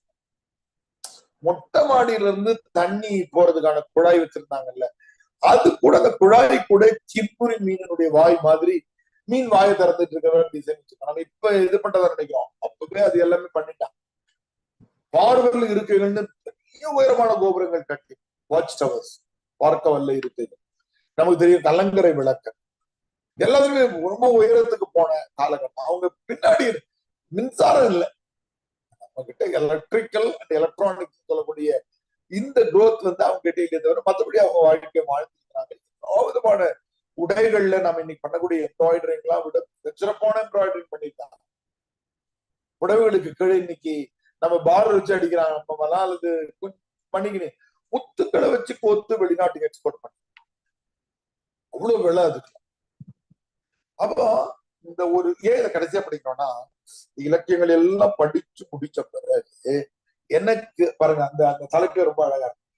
தமிழர் இந்த பகுதி காதல் போர் பற்றி அவங்க என்ன நினைக்கிறாங்க, அவருடைய அற கோட்பாடு என்ன, அவங்க பழக்க வழக்கங்கள் என்ன இருந்தது, அவங்க நம்பிக்கைகள் சடங்குகள்லாம் என்ன இருந்தது, நடுவுல சமண பௌத்த மதங்கள் வரும்போது நம்ம கிட்ட என்ன மாற்றங்கள் ஏற்பட்டுச்சு. சமண பௌத்த மதங்கள் வந்த பிறகுதான் நமக்கு வந்து கடவுள், அடுத்த பிறவி, பாவ புண்ணியம், மொட்டை அடிக்கிறது, துறவிகளாகிறதுன்ற பழக்கெல்லாம் அப்புறம் தான் வருது. நீங்க சங்க காலமே வாழ்க்கையை துய்த்தல் தான், வாழ்க்கை அனுபவிச்சாங்க அவ்வளவு. ஆனா இங்க அறம் சார்ந்தது பண்ணாங்க. ஆனா இங்கதான் வந்து கடவுள் பயம் காட்டுறதா இருந்துச்சு. அப்புறம் கோயில் வருது. அப்புறம் கோயிலுக்கு போனோம்னா அது பாடுறதுக்கான பாட்டு வருது.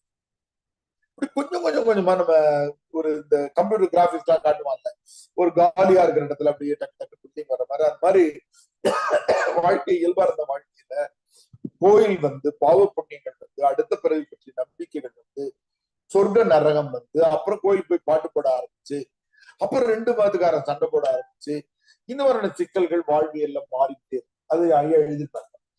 காலந்தோறும் இடைக்காலத்தில் ஏற்பட்ட சமணம் மற்றும் பௌத்தம், கட்டிடக்கலை நுட்பங்கள், அது ஒரு முக்கியமான கேள்வி. அரசியல் சமூக பண்பாட்டு இயக்கங்கள் தமிழ் சமூகத்தின் மீது ஏற்படுத்திய தாக்கம். இன்னைக்கு திராவிட இயக்கத்திலிருந்து, பொது உடைமை இயக்கத்திலிருந்து, தேசிய இயக்கங்கள், 3 பிரிவு நம்ம தமிழ்நாட்டில் இருக்கு. எது வந்தாலும் இந்தியானா ஒண்ணு ஆகும். பார்டர்ல சண்டை போட்டுட்டு இருக்காங்க, நீங்க தோசை சாப்பிட்டு இருக்க மாதிரி ஆயிட்டாங்க. ஏன் பார்டர்ல சண்டை போடணும்னு யோசிக்க, அதை நம்ம சொன்னோம்னாக்கா நம்ம வந்து ஆன்டி இண்டியன் ஆக்கிட்டோம். காஷ்மீரினுடைய மகாராஜாவை, அவருக்கு 3 ஆப்ஷன் இருந்தது, அவர் தப்பா செலக்ட் பண்ணிட்டார், தனியா இருந்திருக்கலாம். அவர் வந்து இந்தியா கூட சேர்றதா, பாகிஸ்தான் கூட சேர்றதா, தனியா இருக்கலாமான்னு ஓட்டு நடத்தும் போது கொஞ்சம் வாக்குகள் இந்தியா கூட சேர்றதால அதிகமா வந்துட்டாரு. நீங்க போய் இன்னைக்கு யாரும் சொன்னா ஒத்துக்க மாட்டாங்க. பாலிட்டி படிக்கிற பிள்ளைகள் நீங்க போய் தெரிஞ்சுக்கணும். 1947 இருந்து அடுத்த ஒரு 10-15 ஆண்டுகளுக்கு காஷ்மீருடைய பிரதமர் தான் சொல்லிட்டு இருந்தாங்க, காஷ்மீருடைய முதல்வர் சொல்ல மாட்டாங்க. அவங்களுக்கு எங்க கூட இருந்தா போதுங்க, எங்க கூட நாணயம் வச்சிருந்ததும் பாதுகாப்பையும் நாங்க பார்த்தோம். எல்லா மாநிலங்களும் அப்படிதான் சேர்க்கப்பட்டது. ஹைதராபாத் நிசாம மிரட்டி வல்லபாய் பட்டேல் சேர்க்கறதுல இருந்து தொடங்கி இது இப்ப என்ன ஆயிடுது, தேசிய இயக்கம். சண்டை நாம இங்க சாப்பிட்டு கொண்டே இருக்கிறோம். ஆனால் அங்கே மொழி ஏன் ரெட்லீஃபும் மக்மோகனும் மனசை பார்த்து போட்டது தானே. இப்பதானே பக்கமா தெற்கு சூடான்னு ஒரு நாடு பிரிஞ்சு 50-12 வருஷம் முன்னாடி புரிவு உட்காந்துட்டு கொத்து. அப்ப ஏதோ ஒண்ணு. அப்போ இது இந்த தேசிய இயக்கம், அடுத்து கம்யூனிஸ்ட் இயக்கங்கள், பொது உடைமை இயக்கம், திராவிட இயக்கம், இவங்க சமூகத்துல பல மாற்றங்களை செஞ்சாங்க. திராவிட இயக்கங்கள் வந்ததாலதான் பிஜேபி RSS புரியல. என்னடா கோயில் கும்பிடுறவன் இவ்வளவு பேர் இருக்கான், ஊர் ஊரா கோயில் இருக்கு, ஆனா நம்ம கட்சி ஜெயிக்க மாட்டேங்குது அப்படின்னு நினைக்கிறான். அப்ப நம்ம கிட்ட ஒரு அறிவு தெளிவும் இருக்கு. இதெல்லாம் நமக்கு இந்த விஷயம். அப்போ இந்த புத்தகங்கள் வரதான் நம்ம படிக்கிறோம். இது போக நம்ம சப்போர்ட்டிங் மெட்டீரியல்ல தமிழும் அறிவியல் அப்படின்னு நான் ஒரு புத்தகம் கூட தனியா எழுத போறேன். ஒரு ஜூலைல தமிழ் வாக்கிகளை இலக்கியமா அறிவியல் இருக்கு. இதுதான் இந்த 12 தான் நம்ம வந்து ரெஃபரன்ஸ். இப்ப நாம சிலபஸ் வரைக்கும் பார்த்து எது குறிச்சுன்னா, சிலபஸ் கையில இருக்கிறவங்க புத்தகங்கள் மேல எடுத்த உடனே நம்ம சொன்ன மாதிரி தொல்காப்பியத்தையும் 5 இலக்கணத்தையும் மேலேயே எழுதுறேன். இது 2த்தையும் மேல எழுது, தொல்காப்பியத்தையும் 5 இலக்கணத்தையும் மேல எழுதுங்க. தமிழ் மொழி வரலாறு இது வந்து சுசக்திகள். முதல்ல இருக்கிறது ஜான் சாமுவேல், ஃபர்ஸ்ட் பேரா வந்து ஜான் சாமுவேல். சிலபஸ் அடிப்படையில் படிக்க போற அடிப்படை தான் அது. சிலபஸ் அடிப்படையில இந்த திராவிட மொழிகள், பரவியுள்ள தன்மை, இதெல்லாம் வந்து நமக்கு வந்து ஜான் சாமுவேல் புத்தகம் சிலபஸ் அடி. 2வது இங்க இருக்கிற இது வந்து நம்முடைய சுசக்திவேல் ஐயா புத்தகம். இது எல்லாமே சுசக்திவேல். அடுத்த 3 பேரா சுசக்திவேலும் பரமசிவம். அடுத்து தமிழ் இலக்கிய வரலாறு. இந்த பகுதி முழுசும் நம்முடைய பாக்கியமேரி அம்மா புத்தகம். பாக்கியம் முதல்ல ஜான் சாமுவேல், அடுத்தது சுசக்திவேல். இந்த இலக்கிய வரலாறு என்பது நமக்கு பாக்கியமேரி புத்தகம். இதுல இந்த புது கவிதைன்னு இருக்கு பாருங்க, இதை மட்டும் அண்டர்லைன் பண்ணி, அதுதான் நம்ம வள்ளிக்கண்ணன். புது கவிதையின் தோற்றமும் வளர்ச்சியும் வள்ளிக்கண்ணன். பிரிவு B-ல முதல்ல இருக்கிற திறனாய்வு வந்து திறனாய்வு கலை என்கிற தி. சு. நடராஜன், தி. குரில் சுவுப்பு, தீசு நடராசன். பல்வகை இலக்கிய உத்திகளை நம்ம இலக்கணம் படிக்கும் போதே படிச்சிருவோம். அது மறுபடியும் சோ பரமசிவம் புத்தகத்திலே அந்த விஷயங்கள் வந்துடும். அதுல முடியும் போது ஒப்பிலக்கிய கருத்தாக்கம், ஒப்பிலக்கிய கொள்கைன்னு இருக்கு பாருங்க, அதுதான் கைலாசபதி புத்தகம்.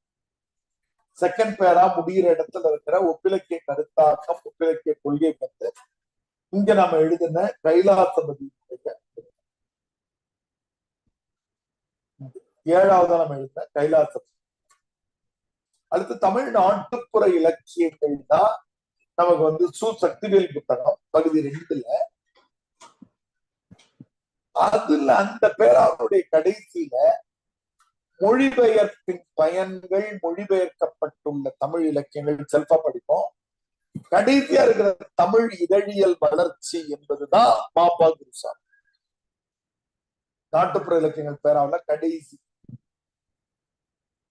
அடுத்தது தமிழர்களின் பண்பாட்டு வரலாறு என்பதுதான் நமக்கு கடைசி புத்தகமா நம்ம இருக்கிற தமிழர் நாகரிகமும் பண்பாடு என்கிற தட்சிணாமூர்த்தி.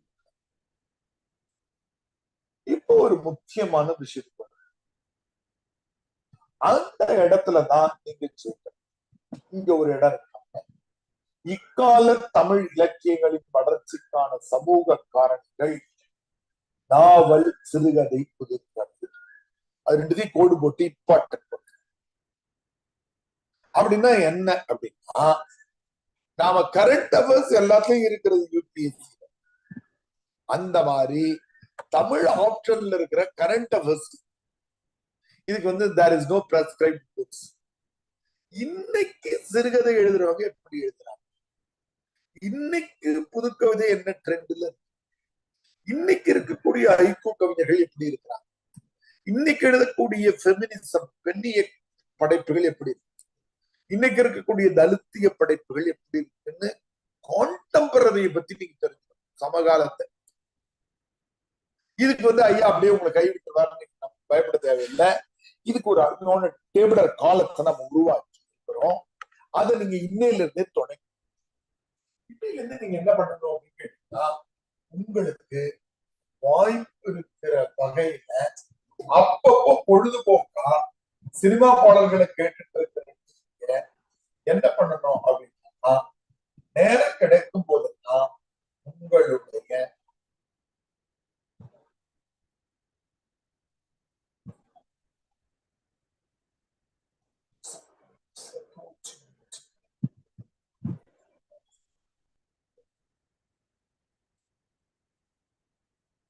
என்ன பண்ணோம், சின்ன டேபிள காலம் கொடுத்துருக்கோம்.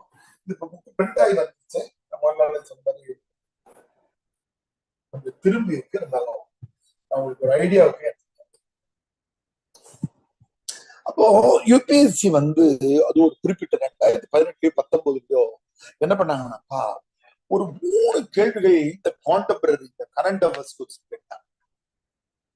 இக்கால இதழியல் போக்கில் அரசியல் சமூக காரணிகளை விட இக்கால சிறுகதை அதை எடுத்து பார்த்தோம்னா தெரியும். அந்த வருஷம் அந்த கேள்வியை திரும்ப திரும்ப திரும்ப கேட்டேன்.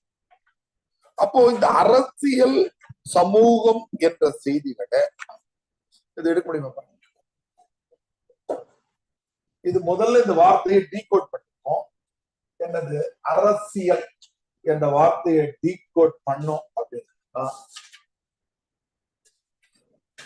நான் சொன்ன மாதிரி தேசியம் இந்தியான்னு பேசுறவங்க, திராவிடம், பொது உடல், இதான் இந்த டீகோட். அதான் நேரடியா சொன்னோம்னா காங்கிரஸ், பிஜேபி, திமுக, அதிமுக, இது வலது கம்யூனிஸ்ட், இடது கம்யூனிஸ்ட் நம்ம எழுத முடியாது. அதுக்காக தேசிய உணர்வை சொல்லக்கூடிய சிறுகதைகள் எது இல்ல, இந்த தலைப்பு எடுங்க. இது எங்க வரணும்னா எடுத்துட்டீங்களா, தமிழ் இலக்கியமும் மொழியும் வளர்ந்த வளர்ச்சி ஒண்ணு. அதே வருஷம் தற்கால தமிழ் கவிதையும் இலக்கிய பொருட்களை அடுத்தது ஒரு 3 கேட்டாங்க. இலக்கிய அரசு, தற்கால சிறுகதைகளில் மனித உணர்வுகள் ஏற்படும் பாங்கி, தற்காலம் தற்காலம்னு போட்டு ஒரு வருஷம் 3 கேட்டாங்க. புது கவிதைகள் சமூக மாற்றத்துக்கான மையப்படுத்தியுள்ள பாங்கியாகும். இல்ல அந்த ஒரு குறிப்பிட்ட வருஷம் 2017 தற்கால தமிழ் சிறுகதைகள் சமூக மட்டத்தில். அப்ப பாத்தீங்கன்னா அரசியல் என்பது சமூக சமூக சிக்கல்கள் எது எதுன்னு கேட்டீங்கன்னா, முதல்ல தலித்தியம், தீண்டாமை, அதை பற்றிய சிந்தனை, பெண்ணியம், இன்னைக்கு இருக்கக்கூடிய என்விரான்மெண்டல் இஷ்யூஸ், சூழல், இதான் தலித்தியம், பெண்ணியம், சூழல். இதுலதான் மாற்றுத்திறனியம் ஒரு வார்த்தையை நான் உருவாக்கி விட்டிருக்கேன். மாற்றுத்திறனாளிகளுக்கான வழிகளையும் கவிதைகளையும் எழுதுறத மாற்றுத்திறனியம்னு ஒரு சொல்ல நான் தான் உருவாக்கி. இப்ப நமக்கு இங்க இருந்து உங்களுக்கு என்ன வேலை தொடங்குதுன்னா, நீங்க ஒரு ஹேபிட்டை ஏற்படுத்த. என்ன ஹேபிட்னா, அப்பப்போ சமூக ஊடகங்கள்ல போகும்போது நமக்கான சிறுகதைகள், பவா செல்லதுரைன்னு மின்வாரிசை என்கிட்ட பணியாற்றினவர் தான். நீங்க போய் யூடியூப்ல தனியா கிடைக்கும். பவா செல்லதுரை திருவண்ணாமலையில இருக்காரு. எக்கச்சக்கமான சிறுகதைகள், அசோகமித்திரன், புதுமை பித்தன், ஜெயகாந்தன், அதெல்லாம் ரொம்ப உணர்ச்சி பூர்வமா ரொம்ப அழகா சொல்றாரு. பெரிய ஆளுக்கு அமெரிக்கா, சிங்கப்பூர், இங்கிலாந்து எல்லாம் கூப்பிடுறாரு. அவருடைய யூடியூப்ல போனீங்கன்னா எக்கச்சக்கமா கதைகள் சொல்றாரு. உங்களுக்கு லேசா ஒரு கதை கேட்டீங்கன்னா குறைஞ்சது 1 மாசத்துக்கு 2 மாசத்துக்கு பைத்தியம் பிடிச்ச மாதிரி அவருடைய கதையை எப்படா கேட்கலாம்ன்ற மாதிரி ஆயிடும். அப்ப எக்கச்சக்கமான கதைகளை இது முதல் வகை. இது ஆடியோவா நம்ம கேட்கக்கூடிய. இதுக்கு அடுத்தது டெக்ஸ்டாக கிடைக்குது. நீங்க போனீங்கன்னா தமிழின் சிறந்த 100 சிறுகதைகள் சிலிக்கான் ஒரு பிளாக் ஸ்பாட் ஏதோ ஒண்ணு கதைகளை தொகுத்து வச்சிருக்கேன். கீராவுல 2, புதுவை பித்தன்ல 1, இலங்கை எழுத்தாளர் 1, நாட்டுப்புற கதை 1 தொகுத்து வச்சிருக்கான். இந்த சிறுகதைகளை தேடி பயணிக்கிற முறை ஒன்று. இன்னொன்னு பரிசு பெற்ற புதினங்கள், புகழ்பெற்ற புதினங்கள். எது இதெல்லாம் மிக அண்மையில பரிசு பெற்ற புதினங்கள் எதுன்னு பாத்தீங்கன்னாக்கா, சோ தர்மனுடைய சூல் சாகித்ய அகாடமி பரிசு பெற்ற. பூமணியினுடைய வெக்கை, அதுதான் அசுரன் படமா. பூமணியினுடைய வெக்கை. ஜோடி க்ரூஸினுடைய கொர்க்கை, அதுவும் சாகித்ய அகாடமி வாங்கினது. நம்முடைய விருதாஜலம் இமயம் அவர்கள் எழுதின செல்லா காசு. இந்த நாவல்களையும் புதினங்களையும் நீங்க போய் படிச்சுட்டு நேரம் அதிகமாயிடும். இதனுடைய ஏதாவது வெளியீட்டு விழாவினுடைய வீடியோ கிடைச்சுதான் அதை கேட்டீங்கனாலே கண்டுக்கு உள்ள வந்துடும். அதனுடைய ஜிஸ்ட மட்டும் நீங்க தெரிஞ்சுட்டோம். இந்த நாவல் இது விஷயம். அடுத்தது ஏதாவது ஒண்ணு பேஸ்புக்லயோ ஏதோ ஒண்ணு கவிதைகள் குரூப்ல ஏதாவது ஒண்ணு ஸ்டாண்டர்டான குரூப்பை ஃபாலோ பண்ணீங்கன்னா, இன்னைக்கு கவிதைகள் எப்படி போயிட்டு இருக்கு. படைப்புன்னு ஒரு பேஸ்புக் படைப்பு குழுமம். அங்க தொடக்க நிலையில எழுதுறவங்க, இவங்க எல்லாம் பெண்ணியம் எழுதுறவங்க, தலித்தியம் எழுதுறவங்க, அரசியல் எழுதுறவங்க எல்லாம் இருப்பாங்க. அதுக்காக நேரம் ஒதுக்கி பாக்குறது இல்ல. அப்படி பாத்தீங்கன்னா தினமும் 1, 2 ஒரு கவிதை பிடிச்சிருக்கா அதை மட்டும் குறிப்பை. இப்போ உங்களுக்கு ஒரு அப்படி கை விட்டுடாம நாம ஒரு கை காட்டுதல் காட்டியிருக்கோம். தலித்தியத்துல சிறுகதையில யார் பெரிய ஆளு அப்படின்னு நம்ம ஒரு கைட்லைன்ஸ் கொடுத்தோம். விழிப்பா இதய வேண்டும், அவர் எதுனா 2 சிறுகதை பண்ணோம். பள்ளத்தெரு ஆதாரம், சிவகாமின்னு IAS இருக்காங்க தெரியும், சமத்துவ படை என்ற மக்கள் கட்சி வச்சிருக்காங்க. IAS ரிசைன் பண்ணிட்டு வந்துட்டவங்க, SC/ST. அவங்க எழுதின அரிய மலர், ரஹமத்துன்னிசா, கோவேத்த சுவாமிநாதன் எழுதுனது அழகிய பெரியவர், அவர் இப்போ இருக்கிறார். மினுக்காட்டம் பொழுது, பெண்ணியத்துல புதிய மாதவி அம்மா நம்முடைய மும்பைல இருக்காங்க. நம்ம அகாடமில நடக்கக்கூடிய டீச்சர்ஸ் ரெக்ரூட்மெண்ட் போர்டுக்கு அவங்க கிளாஸ் எடுத்தாங்க. புதுக்கவிதைகளை பத்தி அவங்க எழுதின ஒரு கட்டுரை புத்தகம் அவங்க வெளியிடுறாங்க. அது உங்களுக்கு பயனுள்ளதான். குட்டி ரேவதி, கே பாரதி, மு அம்சா, கல்கி, ஒரு ஐடியா நம்ம கொடுத்தோம். நீங்க போய் தேடலாம், வேற பெயர்கள் கூட உங்களுக்கு கிடைக்கும். இப்ப கூட திமுக மாநிலங்களவை உறுப்பினரா அறிவிச்சிருக்காங்கல்ல, சல்மான் ஒரு இஸ்லாமியர் அறிவிச்சிருக்காங்க. அவங்க பெரிய கவிஞர், கனிமொழி கொண்டா வளர்ந்தவங்க. மனுஷ்யபுத்திரன் வீல் சேர்ல ஒரு இருக்காரு, அவருடைய பெரியப்பா பொண்ணு சல்மான். அவங்க எல்லாம் பெண்ணிய கவிதைகள் எல்லாம் மிகப்பெரிய. அது மாதிரி நாவல்களா இருந்தா தலித்தியத்துல எது, எழுதியிருக்க சோதர்மனுடைய கோவில், சின்னப்ப பாரதி, பாமா, தலித்து எழுத்துக்கள் ரொம்ப முக்கியமானவங்க. பாமாவுடைய கருக்கு, இமயம், நான் சொன்ன சாவுச்சோறு, வெத்தவர். இதே நேரத்துல பெண்ணையும் சம்பந்தமா எழுதினவங்க ஆண்களும் எழுதியிருக்காங்க நாவல்கள்ல. பூர்ணலிங்கம், எம் வி வெங்கட்ராமு, பாமா எழுதின கருக்கு மேலையும் போட்டுக்கோ இங்கேயும் போட்டுக்கோ. சின்னப்ப பாரதி, ஜெயகாந்தனுடைய கங்கை எங்கே போகிறாள், மூலூர் ராமாமிர்தம் என்ற தாசிகள் மோகவலை, நாடகங்கள் யார் யாரு, கவிதைகள் யார் யாரு அப்படின்னு நமக்கு தெரிஞ்சவங்கள ஒரு மாணவர், அவங்க அம்மா, நம்ம நரேந்திரன் தம்பி வரால இப்நாட்டில கொண்டாருக்க அவனும் அவங்க அம்மா தமிழம்மா, நம்ம சொன்னதை வச்சு இவங்க ஐடியாவா எழுதி கொண்டாங்க.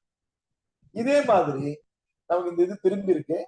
திராவிடம் பொது உடைமை தேசியத்துல சிறந்த சிறுகதை ஆசிரியர்கள் யார் யாரு, சிறந்த புதினங்கள் யார் யாரு, நாடகங்கள் எழுதினவங்க யார் யாரு, கவிதைகள்ல யாரு சிறந்தாலும் ஒரு பட்டியல் நம்ம கொடுத்திருக்கோம். ஆனால் இந்த பகுதி உங்களுக்குரிய அகாடமி சேரும்போதே ஐயா இப்படி சொல்றாரு சொல்றாரு. ஏன்னா எனக்கு கதைகள் தெரியும். உங்களுக்கு இலக்கிய நெறி சிந்தனைகள்ல நான் 50 கதைகள் சொல்லிதான் நடத்திருக்கேன். அந்த கதையை நான் உங்க எல்லாருக்கும் சொன்னேன்னா என்கிட்ட படிக்கிற எல்லாருமே அதுதான் உலகத்துல சிறந்த கதைன்னு நினைச்சிருக்கு. ஆனா லட்சக்கணக்கான கதைகள் வந்துச்சு. தமிழ்நாட்டுல முதல் கதை ஒரு அரசமரத்தின் கதை. இல்ல குளத்தங்கரை அரசமர். ஒரு பெண் தற்கொலை பணிகள்ல இருந்து தொடங்கி முதல் கதையை தமிழ்ல அது வங்காள மொழி தழுவல்னு சொல்லுவாங்க. ஆனா நல்லா இருக்கும். அங்கிருந்து தொடங்கி இன்னைக்கு வரைக்கும் இதுல சிறுகதை குமிஞ்சு கிடக்கு. லட்சத்தெல்லாம் தாண்டிடுச்சு. இன்னொரு 50 கதையை வச்சுட்டு எழுதக்கூடாது. அதுக்காக தான் நான் அந்த பகுதியை உங்ககிட்ட ஒப்படைக்கிறது. ஆனா நான் சில கதைகள் சொல்லுவேன். அதே மாதிரி புதினங்களை பொறுத்தப்பட்ட அதிகமா படிக்க தேவை. கேட்டகரைஸ் பண்ணி படிக்கணும். பொன்னியின் செல்வன் படிக்கலாம், அல்லது சினிமாவே பார்த்துட்டீங்க அதை வச்சே கதை விட்டுக்கலாம். நம்ம பொன்னியின் செல்வனுடைய வரலாற்று புதினத்துல பொன்னியின் செல்வன் தெரியும், சிவகாமி செல்வன் தெரியும். சமூக புதினத்துல நம்முடைய அகிலனை வச்சே எழுதிடக்கூடாது. லட்சுமி எழுதுறது, சுஜா, அறிவியல் புதினங்கள், இந்த மாதிரி கேட்டகரிக்கு 1, 2 அப்படின்ற மாதிரி படிக்காங்க. இதை படிச்சோம்னா ஃபர்ஸ்ட் பேப்பர் ரொம்ப ரொம்ப ஈஸியானது. முன்னாடியே நம்ம சொல்லி இருக்கிற மாதிரி ஃபர்ஸ்ட் பேப்பர் நாம அதாவது செகண்ட் பேப்பர்ல நம்ம எப்படியா சொல்றேன், செகண்ட் பேப்பர்ல நான் 80% நீங்க 20% இருப்பீங்க. ஆனா ஃபர்ஸ்ட் பேப்பரை பொறுத்தவரை நான் 60%, நீங்க 40% இருக்கு. ஏன் அப்படி இருக்கணும்னா யூனிக்னஸ் தான். இல்லைன்னா எனக்கு தெரிஞ்ச புதினம் நல்ல ஒரு 3/4 மணி நேரம் நடத்திட்டா வகுப்புல உட்கார்ந்துருக்க 18 பேர், ஆன்லைன்ல இருக்கிற 20 பேர், எல்லாருக்கும் உலகத்திலே அதான் சிறந்த புதினம் எழுதிடும். உங்களை படிக்க விட்டோம்னா நீங்க ஐயா கருக்கு போமா இப்படியே எழுதிருக்காங்க, உங்களை பேச வைப்போம் வகுப்பினுடைய முடியும். அதனால இதுதான் ஃபர்ஸ்ட் பேப்பர். ஃபர்ஸ்ட் பேப்பரை பொறுத்த மட்டும் செகண்ட் பேப்பரை கூட கம்பேர் பண்ணா ஃபர்ஸ்ட் பேப்பர் ஈஸி. ரொம்ப பேர் நினைச்சுக்குவாங்க செகண்ட் பேப்பர் தான் ஈஸி நினைப்பாங்க. செகண்ட் பேப்பர்ல மார்க் எடுக்கிறது ரொம்ப கஷ்டம். ஏன்னா செகண்ட் பேப்பர்ல கேள்விகளை மாற்றுவாங்க.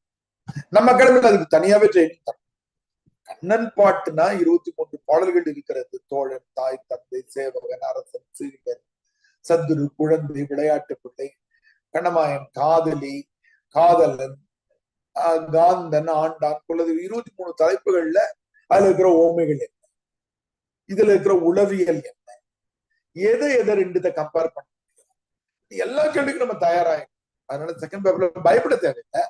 செகண்ட் பேப்பர்ல கேள்வியை புரிஞ்சுக்காம விட எழுதுற பிள்ளைகள் ரொம்ப அதிகம்.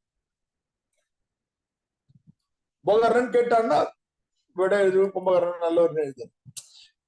அதாவது அந்த கேள்வியை நான் கூட சொல்வேன், செஞ்சோற்று கடந்து இருப்பதில் கும்பகர்ணன் சிறந்தவன் என்பதை விளக்குகனா உங்களை விளக்க சொன்னாங்க. நீங்க எழுதலாம் நல்லவர் நல்லவர். செஞ்சோற்று கடன் தீர்ப்பதில் சிறந்தவர் கும்பகர்ணன் என்பதை கம்மனின் பார்வையில் விளக்குகன்னு சொல்லிட்டாங்கன்னா போக்கஸ் கம்மன் மேல ஆயிடுச்சு. கம்மனுடைய 10 வரிகளையாவது எழுதினாதான் அது கேள்விக்கான. இது ரொம்ப பேர் புரிஞ்சுக்காம விட்டுறது. படிச்சோன்னு கிடுகிடுன்னு எழுதிரு. குருபீடம் சிறுகதையில் காணப்படும் சிறப்புகளை எழுதுகனா குருபீடம் கதையை மட்டும் எழுதணும். குருபீடம் கதைகளில் காணப்படும் தன்மைகள் விளக்குனா 9 கதைகள் எழுதணும். கிடுகிடு ஐயோ நான் கவனிக்காம விட்டேன். இந்த செகண்ட் பேப்பர்ல நாம ஈஸி நினைச்சுட்டு ஒன்னும் சம்மந்தம் இல்லாம பேஜை ஃபில் பண்ணிட்டு ஆனா நம்ம வந்து எப்படி சப் டாபிக் போடணும், எப்படி முடிக்கணும், எப்படி தொடங்கணும், we should always travel with the keyword of the question. கேள்வியின் கீவேர்டு இதுல இருக்கிற ஓமைகள் கேட்டாங்கன்னா 4 வீக்கு ஒரு தடவை ஓமைன்னு இருக்கணும். இயற்கை சார்ந்த ஓமை, வாழ்வியல் சார்ந்த ஓமை, நகைச்சுவை ஓமை, புதிய ஓமை, இல்பொருள் ஓமை போட்டதுன்னா கான்சென்ட்ரேட்டடா இருக்கும், விட அப்ப அதிகமா இருக்கும். அதுல செகண்ட் பேப்பர்ல நீங்க உங்களுடைய பங்களிப்பு வந்து குறைவா இருந்தாலும் ஃபர்ஸ்ட் பேப்பரை பொறுத்த மட்டும் இந்த கரண்ட் அஃபேர்ஸ் சொல்லக்கூடிய சிறுகதைகள், நாவல்கள், புதினங்களை படிக்கிற ஆர்வத்தை நீங்க ஏற்படுத்தினா நல்ல மார்க் ஸ்கோர் பண்ணலாம். மீண்டும் நேற்றைக்கு வராம இன்னைக்கு டெமோ கிளாஸ் வந்திருக்க ரட்சகன் பிரபா, சிவராமன், சத்யா இவங்களுக்காக நேற்றைக்கு வகுப்பை பத்தி சொன்ன ஒரு விஷயத்தை சொல்லி நான் முடிச்சுக்கிறேன். வகுப்பு வந்து மொத்தமா 6 மாதங்கள் நடக்கும். 6 months duration. காலையில ஒரு 6 to 9 வகுப்பு, 6:45 தொடங்கும். 6ல இருந்து 9 எல்லா வீடியோ அன்லிமிட்டெட் டைம் தான் கிடைக்கும். ஒரு 2000 ரூபாய் 3000 ரூபாய் மதிப்புள்ள சப்போர்ட்டிவ் மெட்டீரியல். ஏன் 2000 3000 அப்படின்னு சொல்றேன் அப்படின்னு கேட்டீங்கன்னா, புத்தகத்துக்கான பிரின்சிங் காஸ்ட் வந்து 1200 ரூபாய் தான். ஆனா அதுல நம்ம வினாக்கள் இவ்வளவுதான் நம்ம நடத்துற டெஸ்ட் சீரீஸ் வினாத்தாள் போட்டு அதனுடைய கியூஆர் கோட் போட்டுருக்கோம். கியூஆர் கோட் போட்டீங்கன்னா அந்த வீடியோ வரும். அந்த கொஸ்டின் பேப்பருக்கு என்ன விடைகள் நான் டிஸ்கஸ் பண்ணுறோம். அதான் அதுக்கு ஒர்த்துன்னு எதுவும் சொல்ல முடியாது. அதுதான் அது 2000 3000 சொன்னோம். சப்போர்ட்டிங் மெட்டீரியல் நம்ம கொடுக்குறோம். 15000 மதிப்புள்ள டெஸ்ட் சீரீஸ் ஒரு கொஞ்ச நாள்ல தொடங்கலாம்னு நினைச்சோம். அப்புறம் அகாடமில என்ன சொன்னாங்க, ஜூன் 15 குரூப் 1 எக்ஸாம் வர்றதால அந்த பிள்ளைங்க எல்லாம் குரூப் 1 எழுதிட்டு இருக்காங்க. அதான் பல அகாடமில யூபிஎஸ்சி டெமோ கிளாஸ் கூட போடாம இருக்கிறாங்க. அதனால 5ஆம் தேதிக்கு பிறகு போடுவோம்னாங்க. அதுல 18ல நம்ம டெஸ்ட் பேட்ச் ஒன்று தொடங்கணும். உங்களுக்கு அது ஃப்ரீ. இந்த டெஸ்ட் பேட்ச் தான் கவனிக்கணும்ன்றது இல்ல. சிலபஸ் முடிஞ்ச பிறகு அடுத்த வருஷம் வர டெஸ்ட் பேட்ச் வேற அகாடமில இருந்து வர்ற மொத்தமாக நமக்கு வந்து 6ல 180 நாள்ல நமக்கு வந்து 100ல இருந்து 120 நாள் தான் கிளாஸ். அடிக்கடி நம்ம தனி வேலைகளாகவும் ஞாயிறு தனி இலக்கிய பணிகள் லீவ் விட்டுட்டு இருப்போம். 120 நாள்ல 70 நாட்கள் செகண்ட் பேப்பரும் 50 நாள் வந்து ஃபர்ஸ்ட் பேப்பரும். நீங்க ஜெயிக்கிறதுக்கு 5 ஸ்டெப். அந்த 5 ஸ்டெப் நீங்க ஃபாலோ பண்ணீங்கன்னா ஜெயிச்சுக்கலாம். முதல் ஸ்டெப் நேரடியா வகுப்பை கவனிக்க. 2வது ஸ்டெப் உங்களுடைய நோட்ஸ் ப்ரிப்பரேஷன்.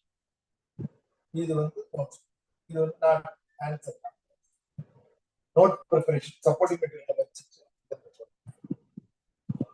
3வது என்ன பண்றீங்க, ப்ரீவியஸ் இயர் क्वेश्चन PYQ சொல்லுங்க. அந்த ப்ரீவியஸ் இயர் क्वेश्चंस எல்லாத்துக்கும் விடை தெரியுதான்னு பார்க்க. எழுதுறதுன்றது விடை தெரியுதா, ஏன் நடத்திட்டாரா, அது எல்லாத்தையும் டிஸ்கஸ் பண்ணுறோம். ஒரு புத்தகம் முடிஞ்ச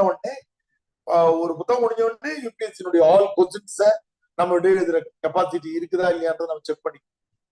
ஏன்னா எப்பவுமே நான் சொல்லுவேன், நீங்க கிளாஸ் நடத்திக்கிட்டே இருக்கும் குறுந்தொகை 5 நாள் போகும். 6வது நாள் இது டிஸ்கஷன் வருதுன்னு வச்சுக்கோங்க. இந்த 6வது நாள் டிஸ்கஷனுக்கு பழைய பசங்களே வருவாங்க. அன்னைக்கு ஒரு 6-7 பேர் அதிகமா இருக்கும். ஏன்னா அந்த கொஸ்டின் டிஸ்கஷன் தான் ரொம்ப ரொம்ப ரொம்ப படிக்கிறது. ப்ரீவியஸ் இயர் கொஸ்டின்ஸ் எல்லாத்துக்கும் கிடைக்கும். அடுத்தது ஏதாவது ஒரு டெஸ்ட் நாம எழுதிப்பாங்க. ஒரு புக்குக்கும் ஒரு டெஸ்ட் அல்லது 2 டெஸ்ட் நம்ம என்ன பண்ணோம், டைம் பவுண்டா எழுதிப்பாங்க. அதான் டைம் பவுண்டா ரைட்டிங் ஸ்பீட் நமக்கு வருதான்னு ஒரு டெஸ்ட் எதுனா போதும். ஒரு டைம் பவுண்டா எழுது. இதுக்கு நடுவுல ஏதாவது ஒரு இடத்துல உங்களுக்கு தேவைப்படுகிறது நம்ம கிட்ட இருக்கிற ஆன்சர் ஷீட்டை நீங்க ரெஃபர் பண்ணுங்க. இங்க ஒரு 6000 பக்கத்துல ஆன்சர் ஷீட்ஸ் இருக்கு. அகாடமில ஆன்லைன்ல ஜாயின் பண்ற பிள்ளைகளுக்கும் அந்த போட்டோ எடுத்து போட்டுட்டு இருக்கிறோம். கொஞ்சமா இந்த 5 ஸ்டெப் நீங்க கரெக்டா பண்ணிட்டீங்க அப்படின்னா உங்களால என்ன ஆகணும்னா, இந்த 5வது ஸ்டெப்ப இது நடுவில் ரெஃபர் பண்றீங்க. உங்களுக்கு எக்ஸ்பெக்டட் क्वेश्चंस நாம வினாக்கள் இவ்வளவுதான் போட்டுக்கோங்க. இந்த புத்தகத்துல விடை எழுத வேண்டிய அவசியம் கிடையாது. நீங்க என்ன பண்ண போதுன்னா, இதான் இந்த வினாக்கள் இவ்வளவுதான் புத்தகம். இதை நீங்க இப்போ சப்ஜெக்ட் வைஸா பிரிச்சுட்டோம். நீங்க எடுத்த உடனே ஒரு இடத்துக்கு நேரா கருப்பு மலர்கள் புறநானூறு எடுக்கிறீங்கன்னா, புறநானூறு தனியா பிரிச்சிட்டோம், பிரிஞ்சு இருந்துச்சு. இப்ப புறநானூறு 2வது புத்தகம் செகண்ட் பேப்பர்ல நான் இதுல இந்த 7 டெஸ்ட் சீரீஸ் நடத்திட்டேன். 7 5 இந்த 7 கொஸ்டின் போட்டிருக்கோம்ல, இந்த 7 கொஸ்டினுக்கு உங்களுக்கு விடை தெரியுதான் இந்த புத்தகத்தை வச்சு கிறுக்கி பார்க்க வேண்டியது. இது இத்தராது கேள்வி, இப்படி ஒரு கேள்வி கேட்க வாய்ப்பு இருக்கா அப்படின்னு நான் போட்டிருப்பேன். இந்த ட்விஸ்டிங் பண்ணா என்னன்றது நீங்க தெரிஞ்சுக்கிட்டீங்கன்னா எந்த கொஸ்டினுமே உங்களுக்கு அதிர்ச்சியை தரும். அதெல்லாம் இந்த புத்தகத்துக்கு பேரு வினாக்கள் எவ்வளவுதான். இதை தாண்ட முடியாது யூபிஎஸ்சி. என்னெல்லாம் இது ஒன்றும் பெரிய கம்பல் சுத்தம் எல்லாம் கிடையாது. நான் அடிக்கடி சொல்லுவேன், ஒரு புத்தகத்துல ஓமை கேட்டிருந்தாங்கன்னா 17 புத்தகத்திலையும் ஓமை போட்டிருப்பேன். ஒரு புத்தகத்துல உளவியல் கேட்டிருந்தாங்கன்னா எல்லாத்துலயும் உளவியல் கேட்டு, ஒரு புத்தகத்துல பெண்ணிய பார்வைன்னு கேட்டிருந்தாங்கன்னா எல்லாத்துக்கும் வேற எதுவும் பண்ணலாம், சிலது கிரியேட் பண்ணிருக்கோமே தவிர மற்ற எல்லாமே இது. அப்போ இந்த புத்தகம் முழுசும் நீங்க கிறுக்கி நோட்ஸ் எழுதி வினாக்கள் இந்த இடத்துக்கு நேரா உங்களுக்கு வந்து நான் இந்த கியூஆர் கோட் தான் உங்களுக்கு வந்து கடைசியான டெஸ்ட் பேட்ச்க்கான கியூஆர் கோட் வச்சிருப்பாங்க. அதை நீங்க அப்படி திருக்குறள் இந்த கடைசி கொஸ்டினுக்கான கியூஆர் கோட் வச்சிருக்காங்க. இது அப்படியே பண்ணீங்கன்னா இந்த கேள்விக்கான இது வந்துருச்சுன்னா நீங்க பார்க்கலாம். இது எல்லாத்தையும் அப்படியே திருக்குறள்ல கடைசி 3 வச்சிருக்காங்க நினைக்கிறேன், 5 6 7 T3ல இருந்து வச்சிருக்காங்க, T3S6ல இருந்து வச்சிருக்காங்க. அப்போ இது எல்லாத்தையும் நீங்க பார்க்க இந்த புத்தகம் முழுசும் அப்படியே நோட்ஸ் கிறுக்கி எழுதினா தமிழ்ல ஒரு கேள்வி கூட வெளில போகும். இந்த 5 ஸ்டெப் தான். கிளாஸ கவனிக்கணும், நோட்ஸ் ப்ரிப்பேர் பண்ணணும், ப்ரீவியஸ் இயர் கொஸ்டின் தெரியுதான்னு பார்க்கணும், டைம் பவுண்டா ஒரு கொஸ்டின் எடுக்கணும், எக்ஸ்பெக்டட் கொஸ்டின்ஸ் வினாக்கள் இவ்வளவுதான் தெரியுதான்னு பார்க்கணும். நடுவில் உங்களுக்கு டைம் கிடைக்கும் போது முன்னாடி இருக்க ஆன்சர் ஷீட்டை ரெஃபர் பண்ணலாம், பண்ணாமலே விடலாம். இதுதான் ஆப்ஷன். ஏன்னு கேட்டீங்கன்னா ரெஃபர் பண்ணும்போது என்ன சிக்கல்னா அவங்க ஸ்டைல்லயே நம்ம போகும். எனக்கு திருவாசகம் ரொம்ப கஷ்டமா இருக்கு எழுத முடியலையானா ஒரு ஐடியாவுக்கு ரெஃபர், ஐயா தாழ்ந்து தமிழ் சின்ன புத்தகமா இருக்கு கேள்வியை மாத்துறாங்க அப்படின்னா ரெஃபர், முடிஞ்சளவு ரெஃபர் பண்ணாம இருக்கிறது நல்லது. 1-2 புத்தகங்களுக்கு நம்ம இந்த 5 ஸ்டெப் கரெக்டா முடிச்சிட்டீங்கன்னா உங்களுக்கு வந்து 300 மார்க் ரொம்ப உறுதியாக இருக்கும். இப்ப நம்ம வகுப்பினுடைய நிறைவுக்கு வந்திருக்கிறோம். யாருக்காவது ஆன்லைன் பிள்ளைகளுக்கு எல்லோருக்கும் பயன்படக்கூடிய வினாக்கள் வேணும்னாக்கா ரிச்சகன் பிரபா சத்யா சிவராம் ஏதாவது கேள்வி கேட்கறதா கேட்கலாம். நீங்க இல்ல உங்களுடைய ஃபீஸ் சம்பந்தமா ஃபீஸ் கட்டுறது அதனுடைய இன்ஸ்டால்மெண்ட் அந்த மாதிரியான விஷயங்கள் கேட்கணும், நீங்க பர்சனலா ஜெனரல் டவுட்ஸ் இருந்தா இப்ப நம்ம வீடியோ கேட்கலாம், இல்லைன்னா ஜெனரலா எல்லாருக்கும் பயன்படக்கூடிய டவுட், ஐயா இலக்கணம்னா எவ்வளவு படிக்க, நீங்க எத்தனை நாள் இந்த கிளாஸ் எடுப்பீங்க, எல்லா புத்தகமும் வாங்கணுமா, இப்படி எல்லாருக்கும் பயன்படக்கூடிய கேள்விகள் தான் கேட்கிறேன்.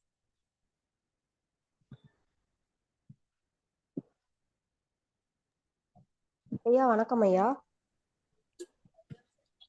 கேக்குறேன், சொல்லுமா ஐயா. அந்த 12வதா ஒரு நூல் சொன்னீங்க இல்லைங்க ஐயா பேப்பர் 1க்கு? 12வது வந்து புத்தகம் கிடையாதுமா, தமிழும் அறிவியலும் சொன்ன. அதாவது நம்முடைய அறிவியல் மொழி தமிழ் மொழியில எந்த அளவுக்கு அறிவியல் இருக்குன்னு தெரிஞ்சுக்கிறதுக்கான இது. அது நம்ம புத்தகம் தேவையில்லை, அது வந்து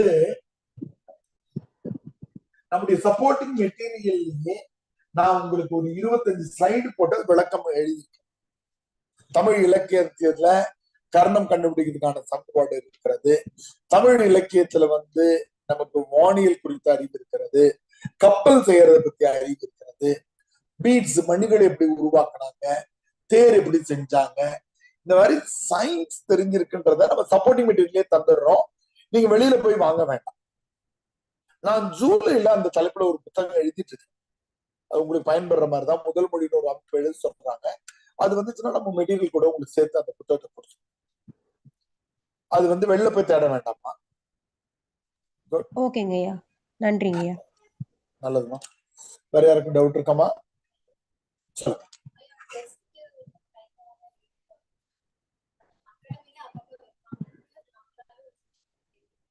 கரெக்ட். இப்ப டெஸ்ட் பேட்ச வந்து அகாடமில தொடர்ந்து வைப்பாங்களா, நம்ம எழுதுமான்னு.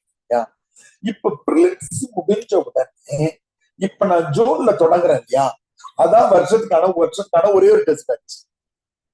அதனாலதான் அதுக்கு பேரு என்னன்னு கேட்டீங்கன்னா, உள்ள போனீங்கன்னா அந்த டெஸ்ட் பேட்ச் பேரே டி கியூப்னு வச்சிருக்கோம். நம்ம கிங்ஸ்டன் தான் அதுக்கு பேர் வச்சு கொடுத்தாரு. எப்படின்னா தமிழ் டார்கெட் 300+ அப்படின்றதுக்காக T T T Tamil target 300. இது சீசன் 1, சீசன் 2, சீசன் 3 அப்படின்னு சீசன் 7. இந்த முறை நம்ம தொடங்க சீசன் 8. அப்போ ஒன்லையும் இப்ப புறநானூறு நீங்க வந்தீங்கன்னா 7 கேள்வி இருக்கு. இந்த இடத்துக்கு என்னன்னா நம்பர் T3S4, அடுத்த பேஜ்ல திருப்பினீங்கன்னாக்கா T3S5, இது T3S6 அப்படின்னு. இது எல்லாமே ஒரு விதத்துல ஃப்ரீயா வச்சிருக்கீங்கன்னா 2.5 மணி நேரம் எழுத வேண்டியிருக்காது. இது எல்லாமே 150 மார்க் கொஸ்டின்னா 1 மணி நேரம் 48 நிமிஷம் வச்சிருக்கோம். அது ஏன் கவனிச்சு வச்சிருக்கோம். நான் 36 நிமிஷம் 50 மார்க் எழுதுறதுக்கு 150 36 × 3 108 நிமிஷம் வரும். 1 மணி நேரம் 48 நிமிஷத்துல 150 மார்க்குக்கு எழுதுனா போதும். அப்போ நீங்க 2 விதமா செயல்படாது. ஒண்ணு இப்ப பாடம் நடத்தி முடிச்ச பிறகு S8 கொஸ்டின் எடுத்துக்கலாம், அல்லது இந்த S1 இருந்து S8 இருக்கிற கொஸ்டின் உங்களுக்கு கஷ்டமாவும் ஈஸியாவும் இருக்க மாதிரி நீங்களே ஒரு கொஸ்டினை ஃப்ரேம் பண்ணிக்கலாம். ஐயா இதுல இந்த 2ஆவது கேள்வி எடுத்துக்கிட்டேன், 3ஆவது கேள்வி எடுத்துக்கிட்டேன், எழுதிட்டு நான் எழுதிருக்கேன். ஆனா ஒவ்வொரு விடையும் எழுதும் போது அது 10 மார்க் உள்ளதா 5 மார்க் உள்ளதா பிராக்கெட் போட்டீங்கன்னா எனக்கு தேடுற அவசியம் இருக்காது. எனக்கு 10 மார்க் எத்தனை மார்க் பண்ணோம்? 10 மார்க் 2 பக்கம் எழுதிருக்கீங்களா, 5 மார்க் 3 பக்கம் எழுதிருக்கீங்களா, 20 மார்க் 4 பக்கம் எழுதிருக்கீங்களா, அவ்வளவுதான். இப்ப அதை வச்சு நான் திருக்கிறேன். முடிஞ்சுங்களா? அதனால புது கொஸ்டின்ஸ் எப்பவுமே ஜூன்ல இருந்து, ஜூன் தொடங்குறேன் இல்லைங்களா, இது வாரத்துல 3 டெஸ்ட் போயிடும். அப்பதான் இந்த முறை மெயின்ஸ் எழுதுங்க. இதை நீங்க என்ன பண்ணலாம்னா, ஒரு பேச்சுக்கு இப்ப இந்த கரண்ட்ல படிச்சுட்டு இருக்கிற பிள்ளைங்க ஒரு 3 புத்தகம் நீங்க படிச்சு முடிச்சிட்டீங்கன்னு வச்சுக்கோங்க. அந்த 3 டெஸ்ட மட்டும் இந்த பேட்ச்ல எழுதிப்பாங்க. மொத்தமா 30 டெஸ்ட் வரும். புத்தகத்துக்கு ஒரு டெஸ்ட் வச்சு வேற 17, அது 11, 28, இதுக்கு ஒரு ஃபுல் டெஸ்ட், இதுக்கு ஒரு ஃபுல் டெஸ்ட், 30 டெஸ்ட். புத்தகத்துக்கு ஒரு புக் வைஸ் தான் நடத்திடும். வேடிக்கை பிரிச்சு மேயறதுன்றாங்கல்ல, அந்த மாதிரி நம்ம பிரியங்க கூட சொல்லியிருப்பாங்க, புக் வைஸ் தான் நடத்திடும். அப்போ இந்த 30 டெஸ்ட்ல ஐயா நான் ப்ரிப்பேர்டா குறிந்து வைக்கிறேன். ஒண்ணு மட்டும் எழுதிட்டேன். ரெக்கார்டட் வீடியோ உங்களுக்கு 3 போர்ட்ல கிடைக்கும். நீங்க எப்பவுமே கிளாஸ் ஜாயின் பண்ணீங்கன்னா ரெக்கார்டட் வீடியோ 3 இடங்கள்ல கிடைக்கும். ஒன்னு ஃபர்ஸ்ட் பேப்பர், இன்னொன்னு செகண்ட் பேப்பர், இன்னொன்னு டெஸ்ட் பேட்ச். 3 தனித்தனி ஆக்சஸ். 3மே அட்மின்ட்ட கேட்டு வாங்கிக்கணும். அப்போ இந்த டெஸ்ட் பேட்ச் இப்ப நடத்த போறோம்ல S8, இந்த வீடியோவை நீங்க அப்படியே ஜூம்ல கவனிச்சுக்கிட்டே வேலை செஞ்சுக்கிட்டே சும்மா கேட்டுக்கலாம். படிக்காத புத்தகத்தை கூட கேட்கலாம். இல்லையா நான் இப்ப செப்டம்பர்ல எனக்கு கோர்ஸ் முடியுது, நீங்க நடத்தி முடிக்கிறது அக்டோபர்ல எனக்கு நடத்தி முடிப்பீங்க. அக்டோபர்ல முடிச்ச பிறகு நான் அங்க இருந்து பாத்துக்கிறேன். ஆனா இதே வீடியோ தான். அடுத்த ஜூன்ல தான் புது கிளாஸ். வேற டவுட் இருக்காமா? நீங்க ஆன்லைன்ல ஜாயின் பண்றவங்களுக்கு நீங்க குரியர்ல தான் அனுப்பணும், ஸ்கேன் பண்ணி அனுப்பக்கூடாது.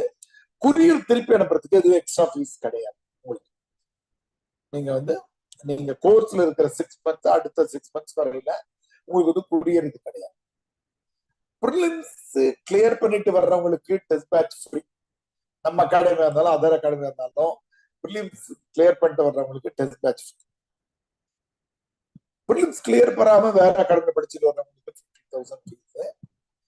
நம்ம அகாடமி பிள்ளைகளே 1 இயர் கழிச்ச பிறகு டெஸ்ட் பேட்ச் வந்தாங்கன்னா 50,000 இருக்காது.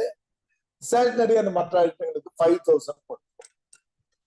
அது மாதிரி இப்ப நீங்க ஜாயின் பண்ணவங்க வரும்போது சப்போர்ட்டிங் மெட்டீரியல் வேற தந்திருப்பாங்க. இப்ப நீங்க இந்த சப்போர்ட்டிங் மெட்டீரியல் வாங்குறதுக்கு பிரிண்டிங் காசு தம்பிகிட்ட கேட்டீங்கன்னா 1,200 ரூபாய் சொல்லுவாங்க. 1000 ரூபாய் 1,200 சொன்னாங்கன்னா இந்த புத்தகங்களை நீங்க வாங்கி யார் வேணாலும் வாங்கிக்கலாம். நிறைய பண்ணிக்கலாமாமா? ரச்சகன், பிரபா, சத்யா, அது மாதிரி எப்பவுமே நம்ம அகாடமில நம்ம ஒண்ணு சொல்லிட்டே இருப்போம். ஃபீஸ் ஸ்ட்ரக்சரை பொறுத்த நீங்க விரைவா ஜாயின் பண்ணீங்கன்னா எப்பவுமே ஃபீஸ் குறைவா இருக்கும். இன்னைக்கு வந்துட்டீங்க டெமோ கிளாஸுக்கு, இப்பவே ஜாயின் பண்றீங்க, நாளைக்கு ஜாயின் பண்றீங்கன்னா உங்களுக்கு குறைவா இருக்கும். நீங்க ஒரு வாரம் விட்டுட்டு சில நேரத்துல என்ன பண்ணுவாங்க, சில பிள்ளைகள் ஐயா ஃபீஸ் குறைச்சு கொடுங்கன்னு கேட்டுக்குவாங்க. 1 மாசம் கழிச்சு ஐயா இவ்வளவு குறைச்சு சொன்னீங்கன்னு சொல்லுவாங்க. அது பயன்படாது. ஏன்னா அகாடமில இன்னைக்கு ஒரு கரண்ட் பில் கட்டணும், இன்னைக்கு ஏதோ ஒரு செலவு இருக்குனாக்கா நம்ம டேரக்டர் பினான்ஸ் சிவகுமார் தியாகராஜன் பேசணும்னா ஐயா 2000 ரூபாய் குறைச்சு கட்டினா வாங்கிக்கிங்கன்னு சொல்லுவாங்கல்ல. உடனே கட்டுற மாதிரி இருந்தா உங்களுக்கான ஃபீஸ் குறையறதுக்கான வாய்ப்பு இருக்கு. உங்களுக்கு உங்க நண்பர்களுக்கு பயந்துக்கோங்க. முந்தா நாள் வீடியோவும் இந்த வீடியோவும் அன்லிஸ்டட்ல தான் போட்டிருக்கேன், பிரைவேட்ல இருக்கு. பப்ளிக் பண்ணி ஷேர் பண்ணிடுவாங்க, நீங்க திரும்பவும் பார்க்கலாம். நல்லது. நம்ம கலைஞர் பிறந்த நாள் ஜூன் 3 அன்னைக்கு நாம கருப்பாளர்கள் புத்தகத்துல இருந்து நம்ம சிலபஸ் தொடங்குறோம். 3ஆம் தேதி செவ்வாய்க்கிழமை வரும். 3ஆம் தேதியில இருந்து கவனிக்கலாம். போன பேட்ச் கவனிச்ச பிள்ளைகளும் மறுபடியும் நல்லது. மகிழ்ச்சி. நன்றி. கரெக்டா முடிச்சிட்டோம்னு நினைக்கிறேன்.